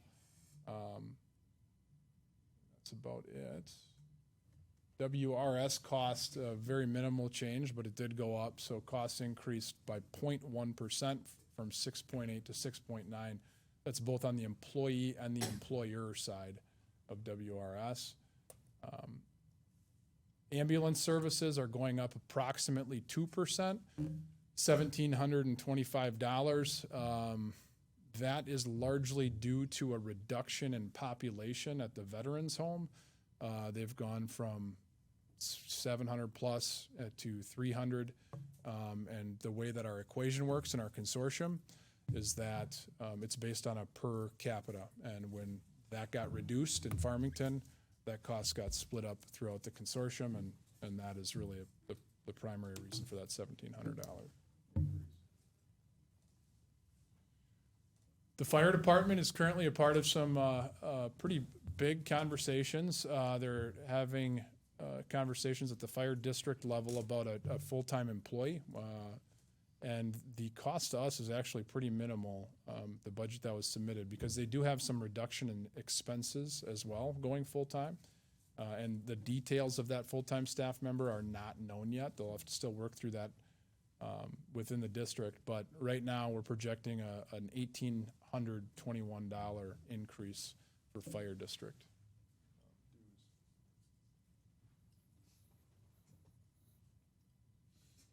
Expenditures tied to services and materials, this would be like the department worksheets. Give the department heads a lot of credit. They submitted worksheets that really kept things as flat as possible. So there's really not much to highlight in those worksheets. They're operating with largely much of the same expenses they have in 2023. Transit local share funding. So this is our shared ride program. We talked about the transit fund, and we talked about how we really didn't have solid numbers. We have better numbers just as of yesterday when the bid was turned in. So we did have 2 bidders. We'll come out with kind of who the bidders are and who will be recommended. We still have to go through some things. But what I can share is the anticipated impact of the numbers. Right now, that low bidder was about 9% higher than it has been in the past. So it's likely that staff comes forward with a recommendation to adjust rider fares. If just looking at it briefly, adult fares could go up by 50 cents, whereas the other fares could go up by about a quarter to help cover that extra expense in that transit fund. So that'll be a separate item, separate vote, talked about at a future council meeting. And if that's the case, it should work out to where we can just budget the $10,000 out of the general fund for that transit fund. Airport fund is projecting a subsidization from the general fund of approximately, or a transfer from the general fund of approximately $60,000. That's flat when compared to 2022. But it's a decrease when compared to 2021. I think we've talked a lot about the increased traffic at the airport, not only from recreational flyers, but the multiple flight schools that we have flying in and out of the airport. That has led to increased fuel sales. And we expect that trend to kind of hold. Now, we're not anticipating it to continue at that exponential rate that it has, but we are expecting those fuel sales to remain high. Really, the next opportunity to work towards a self-sustaining fund is building that hangar, the 9-unit T hangar, which would bring in about $24,000 of additional revenue to that fund, which would decrease our subsidization from the general fund. Right now, though, that's not looking like it's going to happen it won't happen in 2024 due to the money we can get from the BOA. It's looking more like a 2025 project. So 2024, no impact from that project. Our library fund, youth program fund, and adult recreation fund. So I'm going to tackle the 2 easy ones first. The youth program fund and the adult recreation fund are both going to be flat transfers, so no impact, no increases, no decreases into those funds. However, I want to talk a little bit about the library fund. The library fund in this budget does have a proposed increase of about $20,968. That transfer from the general fund to the library fund has remained flat since 2016. Eric, I know, has been working with the library board, finance committee, and the full board on trying to put together a budget with decreasing revenues from the county. He has been working on a project that has benchmarked Waupaca's library against other libraries that are similar in size and service area. And what we have found is that our staffing levels are higher than others.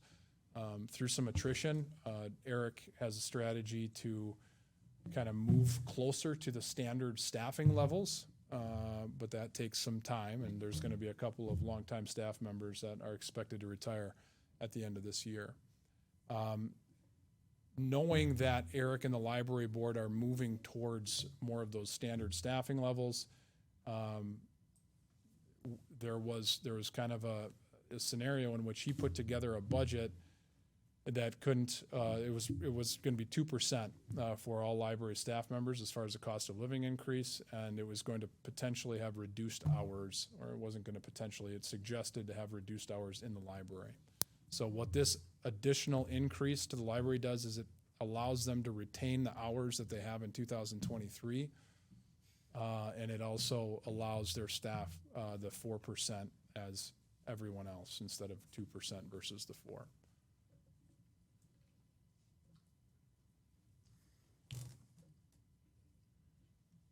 Next, we have just our list of capital projects to be funded by general obligation debt in 2024. That number you see in parentheses, 1.102 million, is actually reduced by over $100,000 from what we looked at in our capital budget workshop. There's been some things that have come in, gotten clearer numbers on some public works projects, and also an opportunity with acquiring some land for housing potentially that is no longer an opportunity, at least in 2024. It may be in the future. So with those pulled off of the list, we're at that 1.102 million. As a reminder, our target is to stay below 1.5 million from a general obligation borrow standpoint, as per R.W. Baird. And that's a list of all of the projects. These are a list of the projects to be funded by both the sewer revenue bonds in 2024 and the capital projects to be funded by the water revenue bonds in 2024. You can see the dollar amounts there. We just had a development agreement that talked about the sewer extension on Runway Drive earlier tonight.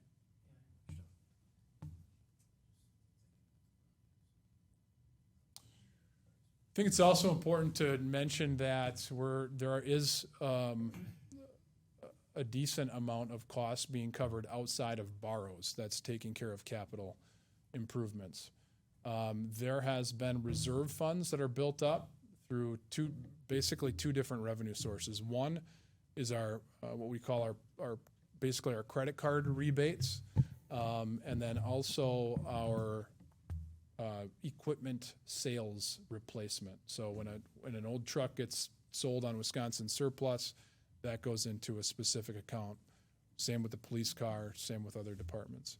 So with those funds, we are basically lessening our borrow by $385,000, and you can see right there are the projects that are listed that are getting paid for through those revenues that have built up over the course of a few years.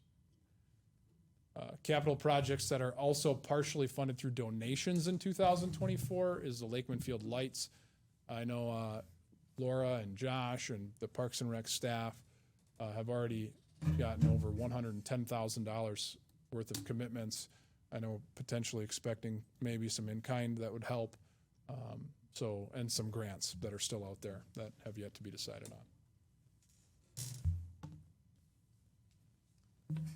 Our water utility, the budget, it does account for an 8% increase that generates approximately an additional $106,000 of revenue. That 8% increase would be done through a simplified rate case. The reason that it's being suggested in this budget is that we were actually right at the minimum of our ratio, our debt service ratio in the water utility at 1.10, if you remember. If you fall below that, you either will not be able to go out for water revenue bonds for capital purchases, or you'll get unfavorable rates. So we feel that 8% increase will help keep us above that in the water utility. Also, there is basically an account for depreciation. It shows as an expense in the utility, but the way it's accounted for, it's not an actual cash expense. And that expense in the budget is $250,000. So really, it's a zeroed out budget with the caveat that those expenses tied to depreciation are not real cash flow expenses, meaning that there's about $250,000 of that will be added to reserves after that. Sewer rates are being suggested to remain the same as in 2023. And let's see, and this budget is projected to add $142,000 to reserves. If you're looking at the sewer budget, you'll see it, I think it says 0 at the bottom, it's zeroed out. But there are two reserve line items right below that fund balance, right above the fund balance line, that are reserve accounts. So that would be why this says 142,000 and that says 0. Those two total $142,000.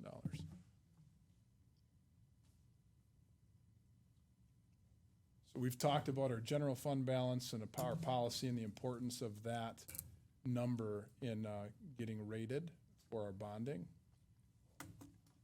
Now I'm going to dive a little bit into the mill rate. So right now the proposed budget is based off of a total tax levy of 4.6 million, or a little over, as you can see on the page, which would equate to a city mill rate of approximately $7.62, which is down from $9.67. However, that is largely due to the revaluation and the increased values and the increased assessed value in our community. Even with the mill rate dropping an approximate $2.05, that does not mean that taxes will go down. In fact, and it's almost impossible to say, well, it is impossible to say how it's going to impact homes on an average basis.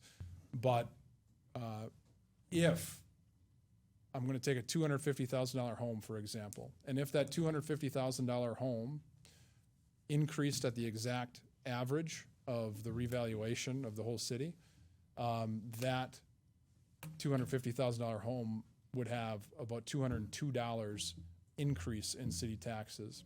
And that is tied to that debt service levy that went up approximately $500,000. So that would be the impact in 2024. Talked about moving past 2024, the GO borrowing cap not to exceed 1.5 million. You can see we're recommending something that's $400,000 below that, and we'll hopefully we can stay somewhere in those numbers moving forward. Future consideration, so moving past 2024, this again, we mentioned it's the final year with the labor contract with the WPPA. The impacts of that to the budget are unknown, and hopefully we can have a better idea of that early on in the budget process for 2025.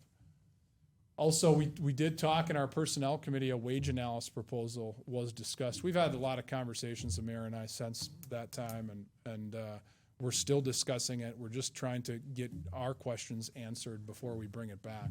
But this type of an effort is within this budget as far as the cost of it, but the impacts of that are also unknown, whatever direction that goes. So in conclusion, I think the city is positioned for 2024 to continue to provide the services that people are accustomed to, while absorbing 90% of the health insurance premiums, even with that substantial increase. Debt service levy is going to go up. Employees are going to have that 4% cost of living increase. And I just want to thank, again, kind of close it by thanking the work of everybody. Mayor puts a lot of time into this. Stephanie puts a ton of time into it. Department heads do too, so be happy to answer any questions. Yeah, thanks. Let's run them through me, so, okay. So, Paul, go ahead. Getting back to the simplified rate case of 8%, I thought that had a cap of 3% for simplified rate case. It used to. It was 3 for a long, long time, and with inflation as of late, they've adjusted that.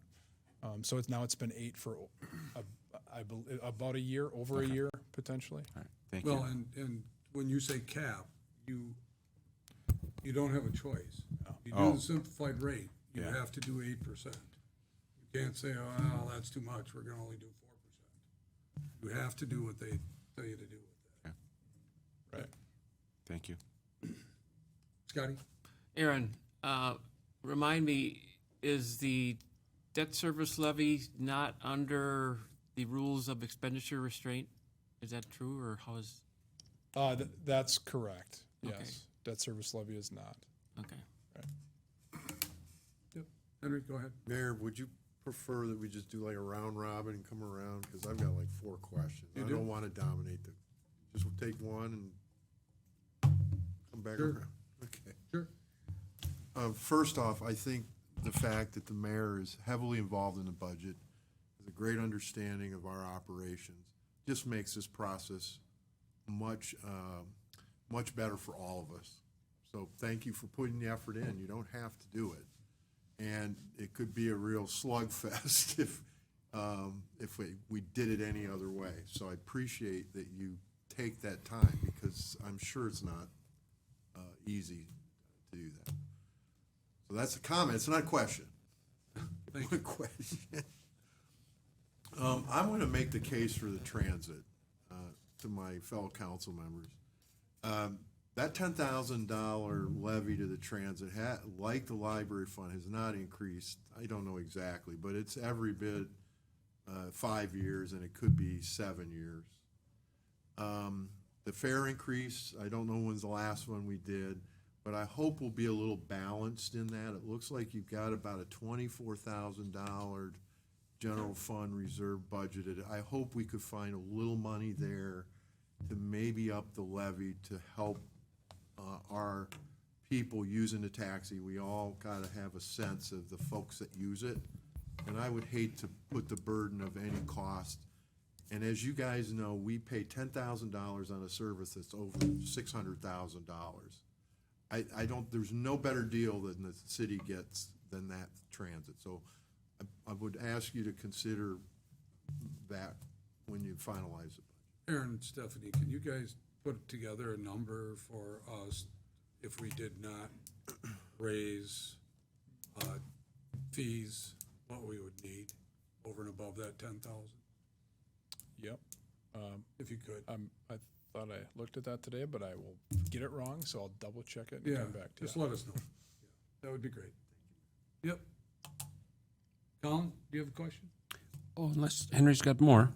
Well, he wants to do one at a time. Yeah, so- Okay. You guys go.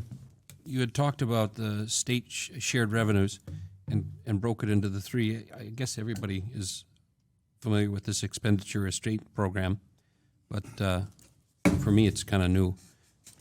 That we are receiving that again. We're counting on that again. Yes. And what that says to our taxpayers is that we didn't blow through some budget. We've founded, we've used restraint. Is that a fair thing to say? Yeah, by the definition of the DOR. Yep. Okay. Sorry. Well, I think it's an important It's an point. in- People well, are, it's an people are going to, interesting- we're going to get an increase. Somebody, well, Right. it's hard to say who's going to get, but there's an increase in taxes, but it's saying we're not doing crazy things. You had talked about the ambulance. This is another question. Is that all right? Mhm. The decrease in King's population and that affected the ambulance rates. Is that, and it was based on per capita, is that a lagging indicator? Is that to say that, like, they recently put up a new building and I think it's, people are residing there again. Is that going to come back? That's a good question. I don't know their forecasting at the King Veterans Home. Okay. I don't. So really what happened was with this, a couple of things. And again, it's not a huge dollar amount, and the city fully benefits from the ambulance service. But so the Veterans Home is in the town of Farmington, and the town of Farmington believes since there's less census at the Veterans Home, they should have to pay less because it's based on census. And I guess if you look at it, it makes sense to do that. So that's all it really was. Thank you. Yep. Dimitri, go ahead. I have a couple things, but just one of them anyway. On the health insurance, is it true that that the pricing is based on how many people we have for employees enrolled in the program? Is that correct? Like if we had 4 times as many employees, would we be able to negotiate better pricing? So our marketability into new plans is impacted by the number of people on our plan. So we are, sorry for interrupting you, but that's a great question. And we asked that question of our insurance guy last week. And he's going to get back to us on that. Because as we understand, we have, how many employees do we have total that full-time that qualify? Like it's in closer to 60, and we have about 32, I believe, on the plan. So 32 on the plan, so that means there's about 30 that opt out of the health plan. So our question to them was, is the opt-out hurting us? We just want to know that answer. I think that goes to your question. Well, the reason why I asked the question is just looking at for the annual family premium. The city would pay $2,706. The employee is responsible for $301. That's $2,807 a year. If you break that into a per month, that's all just increase. That's Yeah. not the total premium. Right. So okay. all right. So the total premium for the city's cost is over 19,000. I was going to say that seems ridiculously cheap. Okay. Yeah. Sorry for not being clear on that. Okay. Well then, Can I forget piggyback it. because we're on health insurance? How many people are you got 30 people opting out. We've got 3 categories of insurance. Is there a predominant category where there's opt-outs? Probably not the family. It's the other 2? I think it varies. I have not looked. I don't know the answer to that off the top of my head. Well, because if you got a spouse and So another it's plan. you're not looking at the single plan. People are not going to opt out on a single plan. Okay. So the majority is heavily based on the family and the employee plus one. So, under IRS regulations, you are required to have health insurance. So a single person has to either take their health insurance through the city or go find their own. So they would take it. I also want to just take this just to note, and the mayor said we are looking into this because we want to make sure that the positive financial impact of the opt-out wouldn't be outweighed by being more marketable if we had more people on the plan. So we're looking into that, but from a direct cost savings, the opt-out does save the city hundreds of thousands of dollars from people opting out because family plans are upwards $20,000 per employee. So, Right. Paul, questions this time? Eric? Dave? Yeah, I'd like to question, Aaron, the bottom line to the taxpayer. So I'm going to go to that thing that says a $250,000 home, approximately $202 tax increase. Yeah. So that would be each family, $202 at that approximate rate. That does not consider county taxes can Correct. go up. Public schools can go up. Yeah, Does I that, don't know. that could come in there. You haven't heard anything about those people. No, I cannot. So let's assume they all got to go up too. Okay, I assume. Who knows? And there was one other Fox Valley Tech thing too. Yeah, minimal.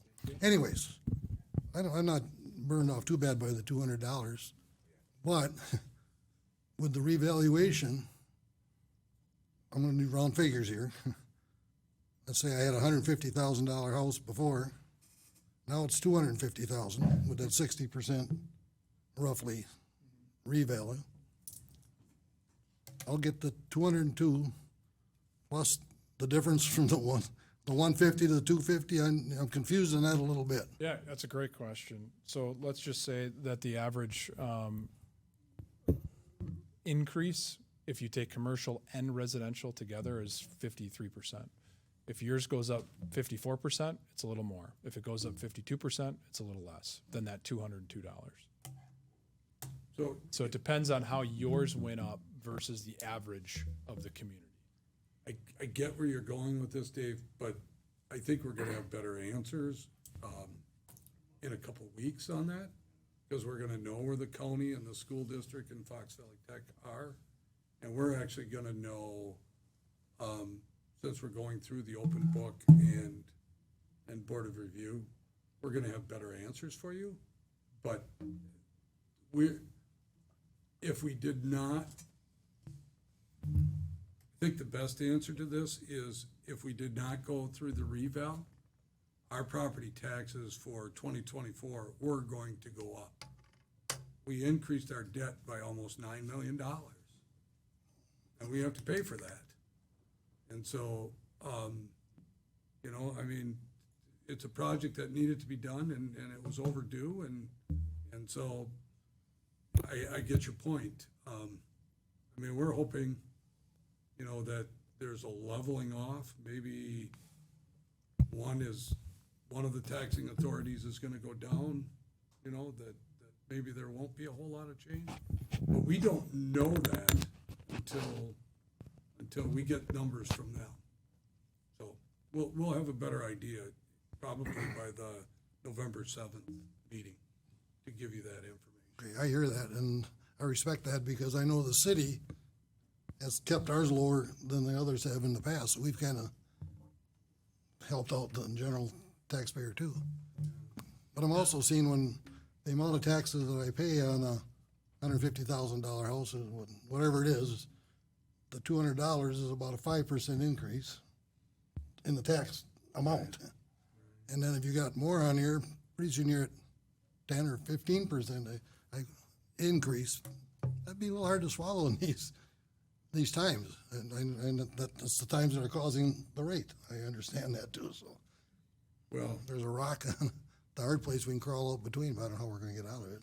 Yeah, and it makes it more difficult too because of the reval too, quite honestly. Yeah, So that's what. I get it. It's a little bit of a mess, but we can clean up the mess. We just, and it, you know, we discussed at length whether we even give you that number tonight, you know, and not because we were trying to hide anything, because we don't really know what that number is. That's the hard part. I mean, because you could have a resident home on the reval that went up 80%, which I think is the residential is about 80%. Residential average is 63%. 60, 60%. But there could be some that go up 80%, and there could be some that go up 40%.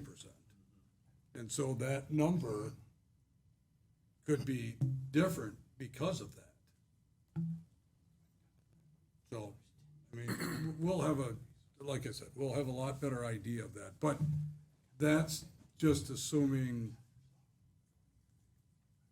I think it was just really important for you to understand that we needed additional monies to be able to pay off debt. That's where the additional taxes are coming from, is to pay off debt. Just make that real clear to the public. Yeah. Thank you. Yep, absolutely. Can I keep going this way, or is it on that? May I clarify that? You made the statement, we needed additional money to pay off debt, but I don't think we really have a choice, do we? I think we have debt, so we have to pay it off. Yeah, and absolutely. that caused, it wasn't like we made a choice this year to say, oh, we're going to raise rates. There's debt we have to pay off, so the rate went up accordingly. I think, I'm sorry if what I really meant by that is that we chose. Years ago, or what, Yeah, however. we chose to figure out, to finance things, and we chose to do the public works facility. Right. And so you're right, that means that we have to make those debt payments.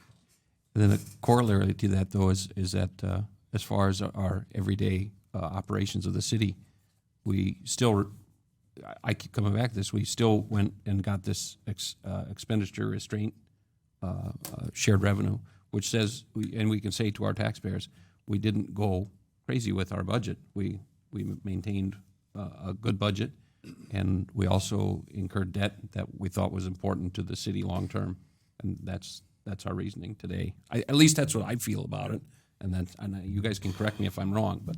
Can you send that in an email to me, please? Yeah. That's spot on, though. You were Absolutely. spot on. I mean, we needed a public works facility for operations. We did it.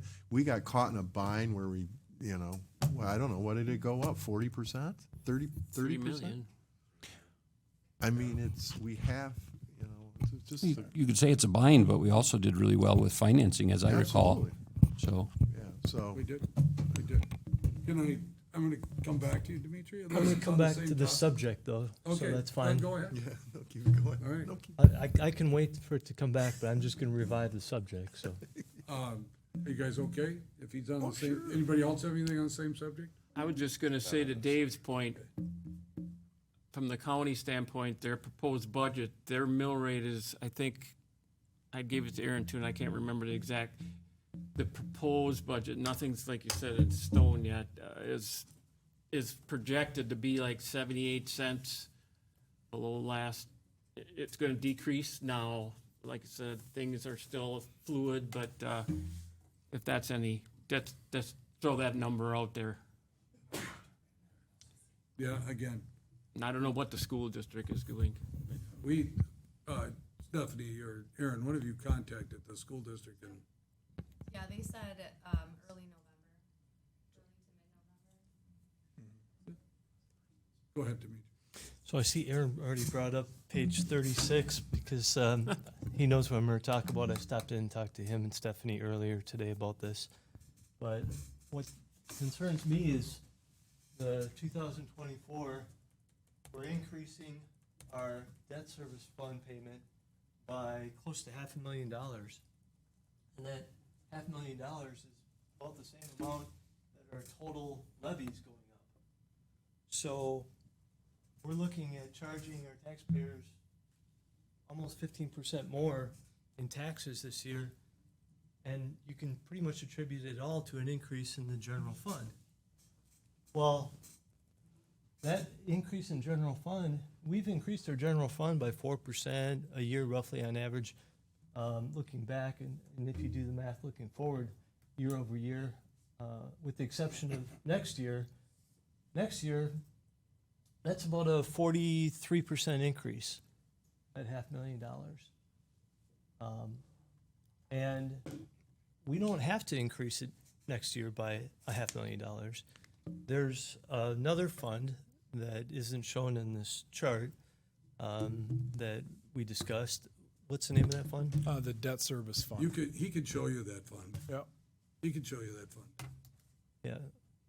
So there's another fund that TIF money has been going into that we can use to offset, and we have been pulling money from this fund to buy down, as Aaron and Stephanie would call it, our payments to the debt service fund. But I guess I would just think of it in terms of we've been paying for the debt service from two funds, right? From our debt service fund, and then also from, where's that fund? Our debt service levy. Our debt service levy. Mhm. So there's, what is there, like $900,000, something like that in that levy? It's about 846,000. Right. So we don't have to, next year, charge our taxpayers another $500,000. We could charge them, $200,000 more next year and pull some more money from that levy fund, and then maybe make that another increase next year. So it's not like all of a sudden a huge 43% increase, resulting in a 15% overall increase to the taxes. My concern is that by doing it this year, everyone's going to look at their assessments and they're going to see their assessments went up, and they're going to say, God darn it, they reassessed my house too high and now my taxes are going up. And it's not because their property got reassessed, it's because we're adding $500,000 in payments to this fund this year. And we want to be able to do assessments more often than every 15 years. And the public is going to push back on another reassessment if they see, or if they have this false perception that their taxes went up primarily because of the reassessment, when that's not true. It went up because of this debt service fund payment. I think we put that payment off a year, or a good chunk of that payment off a year, so that it doesn't confuse the two, and it makes the adjustment a little bit more palatable. Well, I mean, it is one way of doing it, but I would argue that there's a couple of issues with doing that. One is that, again,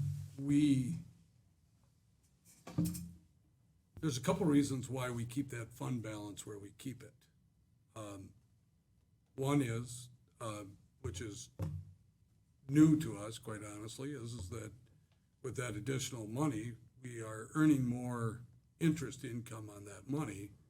It also helps us by having a higher fund balance when we do go out to borrow money. Keep going, Aaron. We had this discussion. Yeah. So the first one I'll hit on right away. Right now is a unique time where a lot of our money that is in fund balance is being invested and we're able to get a higher percentage. So that is a definite positive for some higher fund balances. The other thing is that we have had this fund balance in the past from TIF revenues that have assisted basically to help not levy the taxpayers as much on a year-to-year basis. So Dimitri, you're spot on. Like, that is a council decision that could be made. And I agree with you 100% that, yeah, we don't want everyone to look at the revaluation and be like, revaluations are bad, because that's not accurate, right? Revaluations equalize things. The levy is what raises or decreases taxes. So I want to be clear about that. One thing, and I thought about this after our conversation yesterday, is there's one reality that we probably can't escape, and that is that you're going to have this raise really either this year or next year. And if you have it next year, that means you're cutting into that fund balance X percentage, and you no longer have that for future years as a tool to help offset cost in the future. Now, you can do that. That's a council decision. But I guess that's... Well, and all that, just to go along with that, there's a couple things that can negatively impact that, and at least from my standpoint, they could negatively impact that. If that fund balance gets close to zero, that's in that debt service fund, our opportunity to borrow money in the future, it's not that we couldn't borrow money in the future, but future councils could decide that it's not a good idea because of that fund balance being that low. And as Aaron has said, we can wait a year, but the effect is still the same. So what happens is that if we don't, and we took that number out and we played with that number because Dimitri, Aaron and Stephanie shared that with me. We took that number out or reduced that number. We could actually get rid of that $202 for this year. The problem is that future years are gonna have to pay for that anyways. I understand that. You know what you're saying? And so there's a couple of reasons why we're doing that is we feel like we need to keep that fund balance there because it's gonna help us for future loans or future investment purposes. We also are basing this on a recommendation from our financial advisors too, Baird, who put together projections for us. And if you were to really look out long term, the concept is to have 9 years where we do not have to raise taxes more than we need to because we'll have fund balances available to us by using money that's owed to the general fund from TIF 8 and by keeping that fund balance at this level. So if we start with this fund balance at this number, we're gonna make it out 9 years.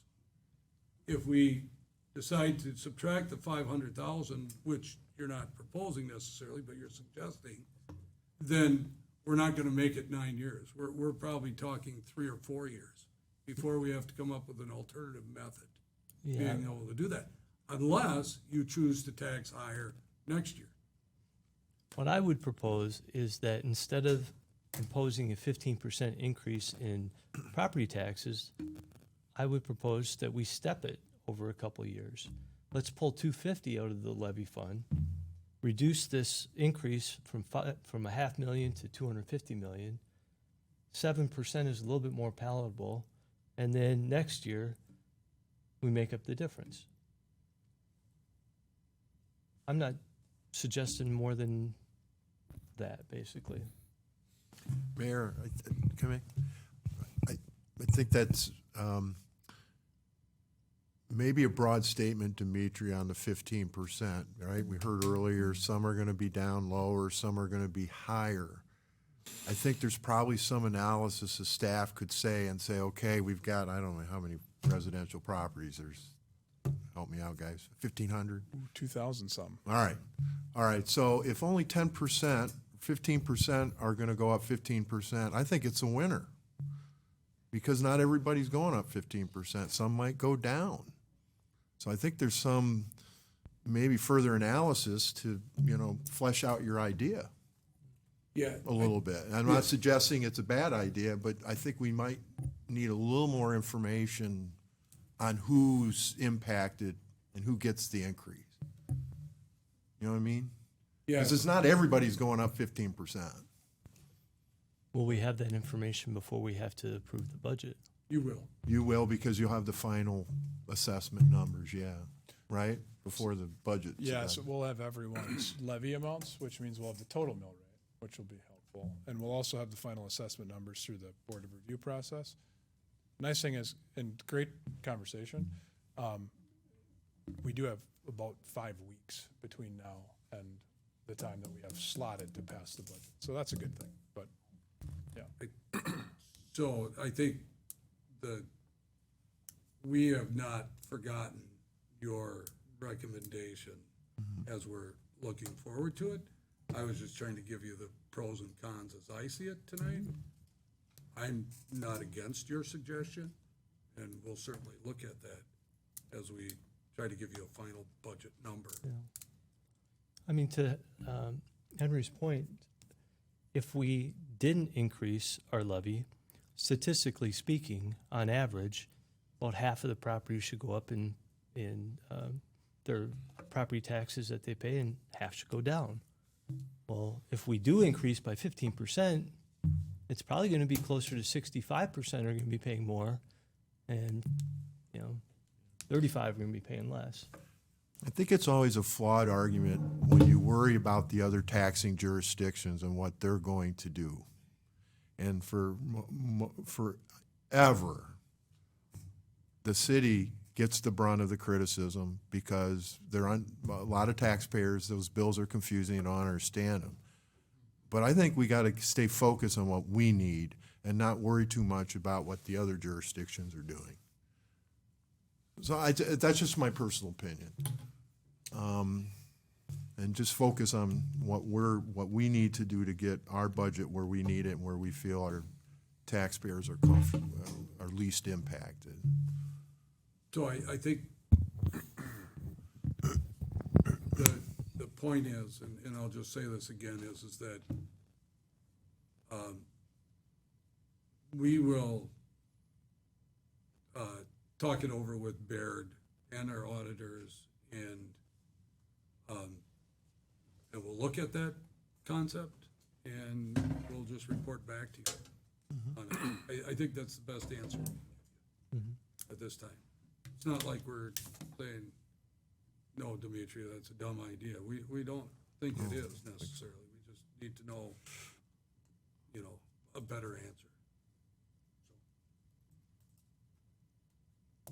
Okay, Corey. Yeah, I'd like to go back to insurance. So it's my understanding that this is not a unique situation where smaller pools have less negotiating power. And I know that some smaller school districts have pooled their numbers together and then gone to market to try to get better rates. Is that an option for us?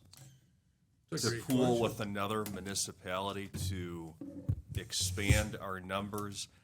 I know that there might be some payout discrepancies, but how about just pooling numbers to get more people?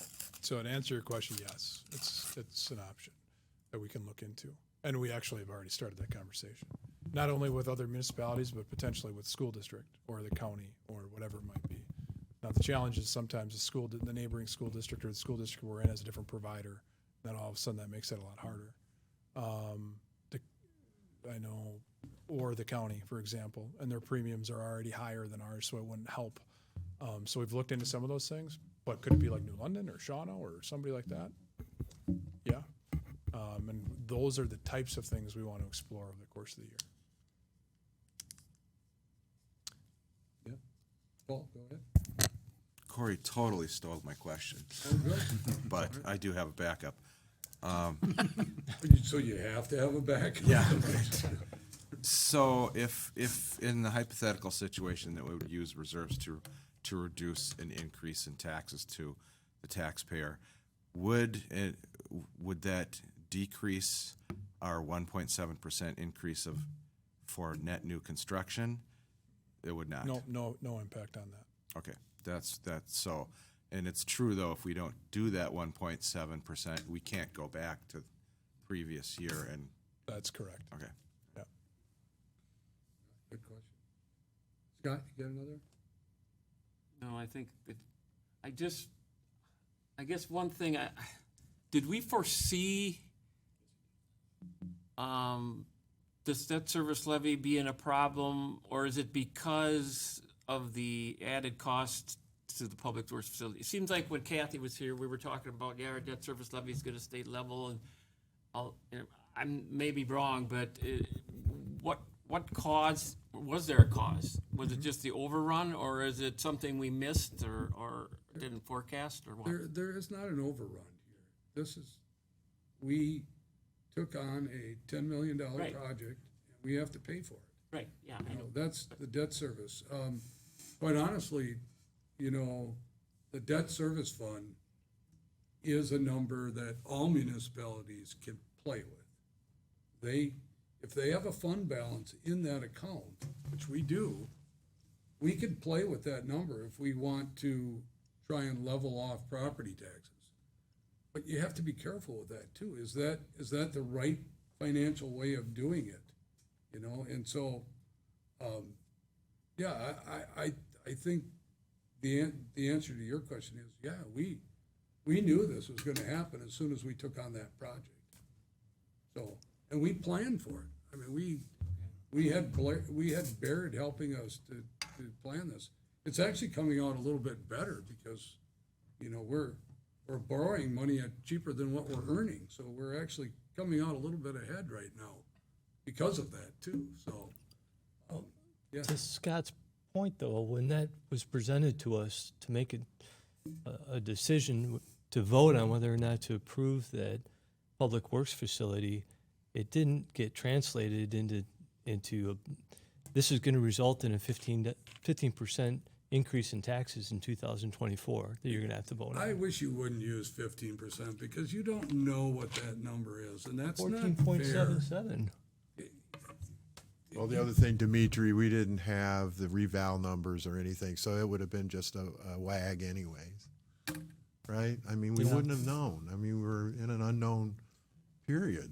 I do want to say go ahead. this. So you see up here these numbers, and they're levy numbers and their projected mill rate numbers going out to 2028. I cannot emphasize enough the word projection because so much changes with assessment values and everything and shared revenues. And there's so much that, like, I would never sit here and bet my life on those being that for the next several years. So just to make that clear. It's a planning. Do you have another question? I just, a kind of comment question, maybe feel the pulse of the council a little bit on this, but a year ago, there were jurisdictions, because I was out there working a little bit as a consultant, and we were looking at 9, 10%, 8% inflation, and there were jurisdictions that went out there and jumped their wage increase up tremendously. And I just want to thank the council because we talked about that and we settled in at the 3%. And I know that probably upset the employees a little bit, but this 4% increase doesn't shock me. And we might be in a world that this is just the inflation world that we're going to be in, right? We're not going to see 2%, 1% inflation for a while, I think. So I guess I have no problem supporting the 4% because I think there was sort of this idea that we going to do a little less this last year to kind of see where we go. and then we'll try to make it up based on what that information is. So I wanted to thank the mayor and the staff for kind of settling in on it 4%, because that seems to me to be not outrageous based on where we've been the last year or more. That's just a comment. Thank you. Colin, anything else? No, I'm fine, thank you. Dimitri? Paul? Eric? Dave? Corey? So I want to go to back to Henry's comment. So what, I know for the school district, it's the July number. What is the number that the city usually goes off of by month for their CPI number for negotiations? Typically August. Next August? Or Well, that's what we've done. Are you talking about, oh, I'm sorry, for the the police CPIU union number? negotiations? Right. So we've gone off of August in the past because we've started that process typically in budget season. So I can't answer that for how Okay. this negotiation process goes. So for August, it was 7.91% this past August. This past year. So if we're doing 4%, we're still pretty short. Are we still looking at the wage? It's not a wage study. Help me out with the terminology, the wage. We termed What wage was that called? analysis. Yes, thank you. Yeah. Is that still an option within this budget, or is that being put on hold? Because I Yep. guess I didn't hear anything about that tonight, and that was something that we had talked about. So the details of whatever that is, we are still having the discussion on a wage analysis or compensation analysis type structure. And to answer your question, that cost for what that is in this budget. So if you remember, the kind of the shifting between the deputy clerk and the grant writer resulted in a little over $20,000 in savings. So some of that did get moved to some employee retention lines within the budget that would help pay for that. Now, what that looks like would be a separate item that comes forward. There's a lot of good questions when we talked about that. Looking into some of those questions, and obviously there'd be like a policy around whatever that looked like, and that'd be a future thing. Right. So I want to make sure that we're on the same page on this by what your explanation was. Mm-hmm. I mean, if we do a wage study or if we do a wage analysis and all of those numbers are adjusted up, we do not have enough money in the budget to pay for all of that. That was going to be my follow-up question. If we were to do this, and let's just say every employee or half, pick your number, come forward, and we're having to adjust everybody's number up, how much can we absorb? Because I go back to the CPI number, and we're coming in low now 2 years in a row. I would lower than what the state has out as their number. Mm-hmm. And I'm sure we're doing the best that we can. But my guess is that most of the employees that we have are going to come forward and say, I would like a wage analysis, because we have not been able to keep up with that, at least with the CPIU number. Yeah, so to answer, the first question is, yes, we have it budgeted for the service to be performed. The second question is, no, we do not have it budgeted for whatever that impact may be. And when we talked about it, we talked about not implementing the impacts of that until the 2025 budget process. And we talked about potentially hard decisions or that may have to be made in that budget process as a result of that. Does that answer your question? It does. Okay. I did have another question. Yeah, go ahead. Library related. So the city is shifting some money to the library. Is the library anticipating any assistance from townships? I know this is something we talked about. Not in 2024. I've been having some conversations with the town board chairman, chairpersons. But some of the townships are pretty strapped and others are well along in their budget process.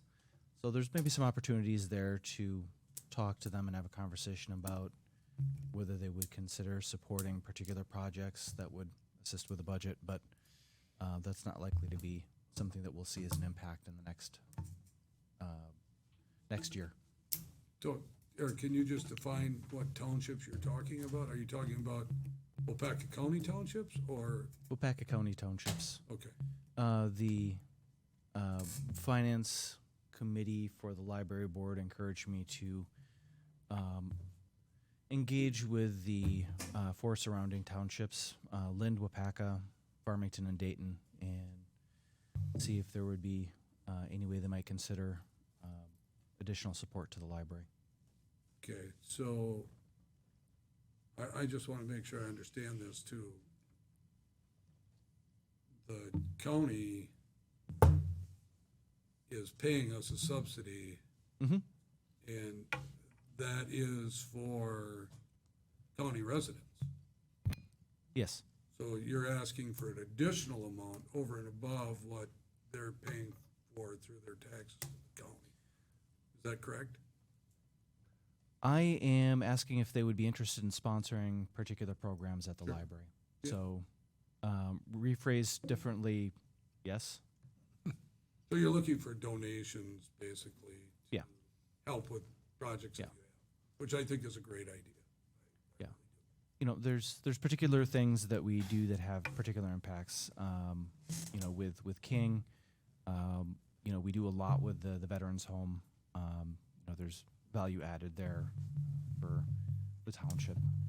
So, you know, as with everything that we're looking at right now, we're committed to having the conversations that we need to have to explore any of the options that might be on the table. Good for you.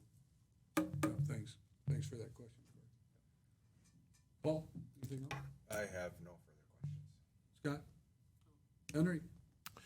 The capital projects reserve funds, 385,000 for one time, and it might go in the lazy column, but we're not drawing all that down with the 385, right? And that it's going to take a couple years to build that back up, correct? So we're not drawing all of it down, but we're drawing a good amount of it down. Right. And yes, every time we have an equipment sale in a specific department, it will go back into that fund. And every time we have a P-card rebate, which we have, what, $25,000 a year worth, that will go into those funds. Or I'm sorry, that will not.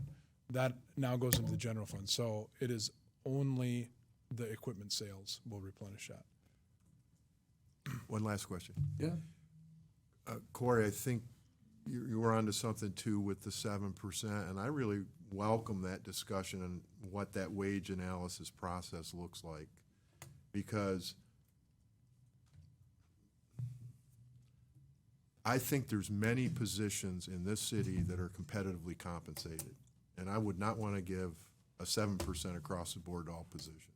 So I welcome looking at individual positions and really getting nitty-gritty on what that compensation looks like.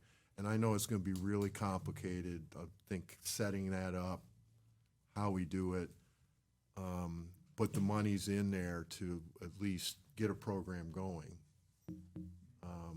So I'm glad you were able to keep it in there, because I think one-on-one analysis is what we need on positions.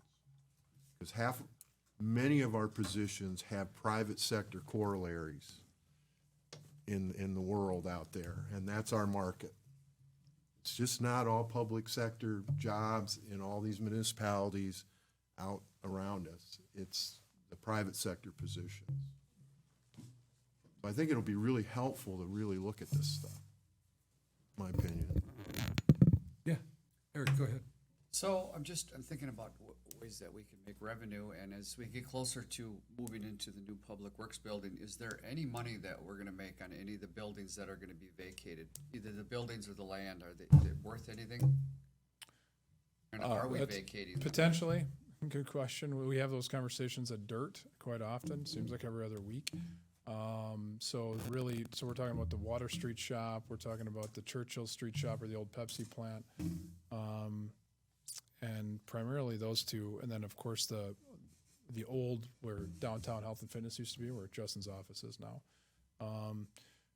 I think that will be a conversation strategically amongst council members at some point. We're also kind of have that in our university planning efforts to say what's the best use for those parcels. And in some cases it might be city use, and in some cases it might be private use and sales, so. So everything's on the table, pretty much. It is. I think important to say, though, that we needed a new public works facility. So if that tells you anything about what the buildings are like that we are That's why I trying to said sell. land, you know, it Yeah. might just be the land. So, yeah.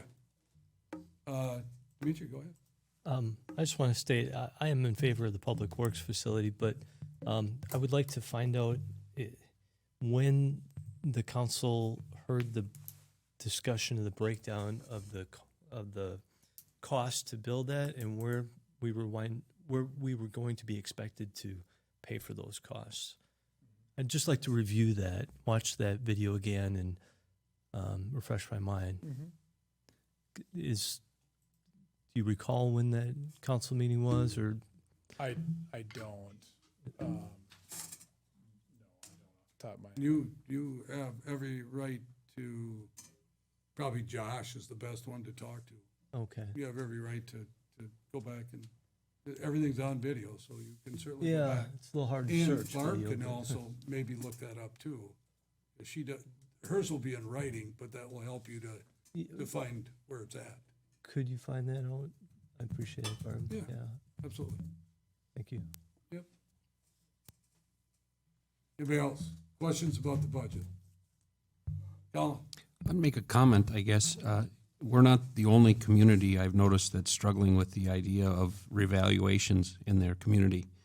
Another community, I read even an article in the paper, and it seemed to me that the gentleman writing the article got it all wrong. So there's a lot of confusion in this, and it's hard if you watch our Facebook posts and people who comment on city things. The average person, I don't think, really understands it as well.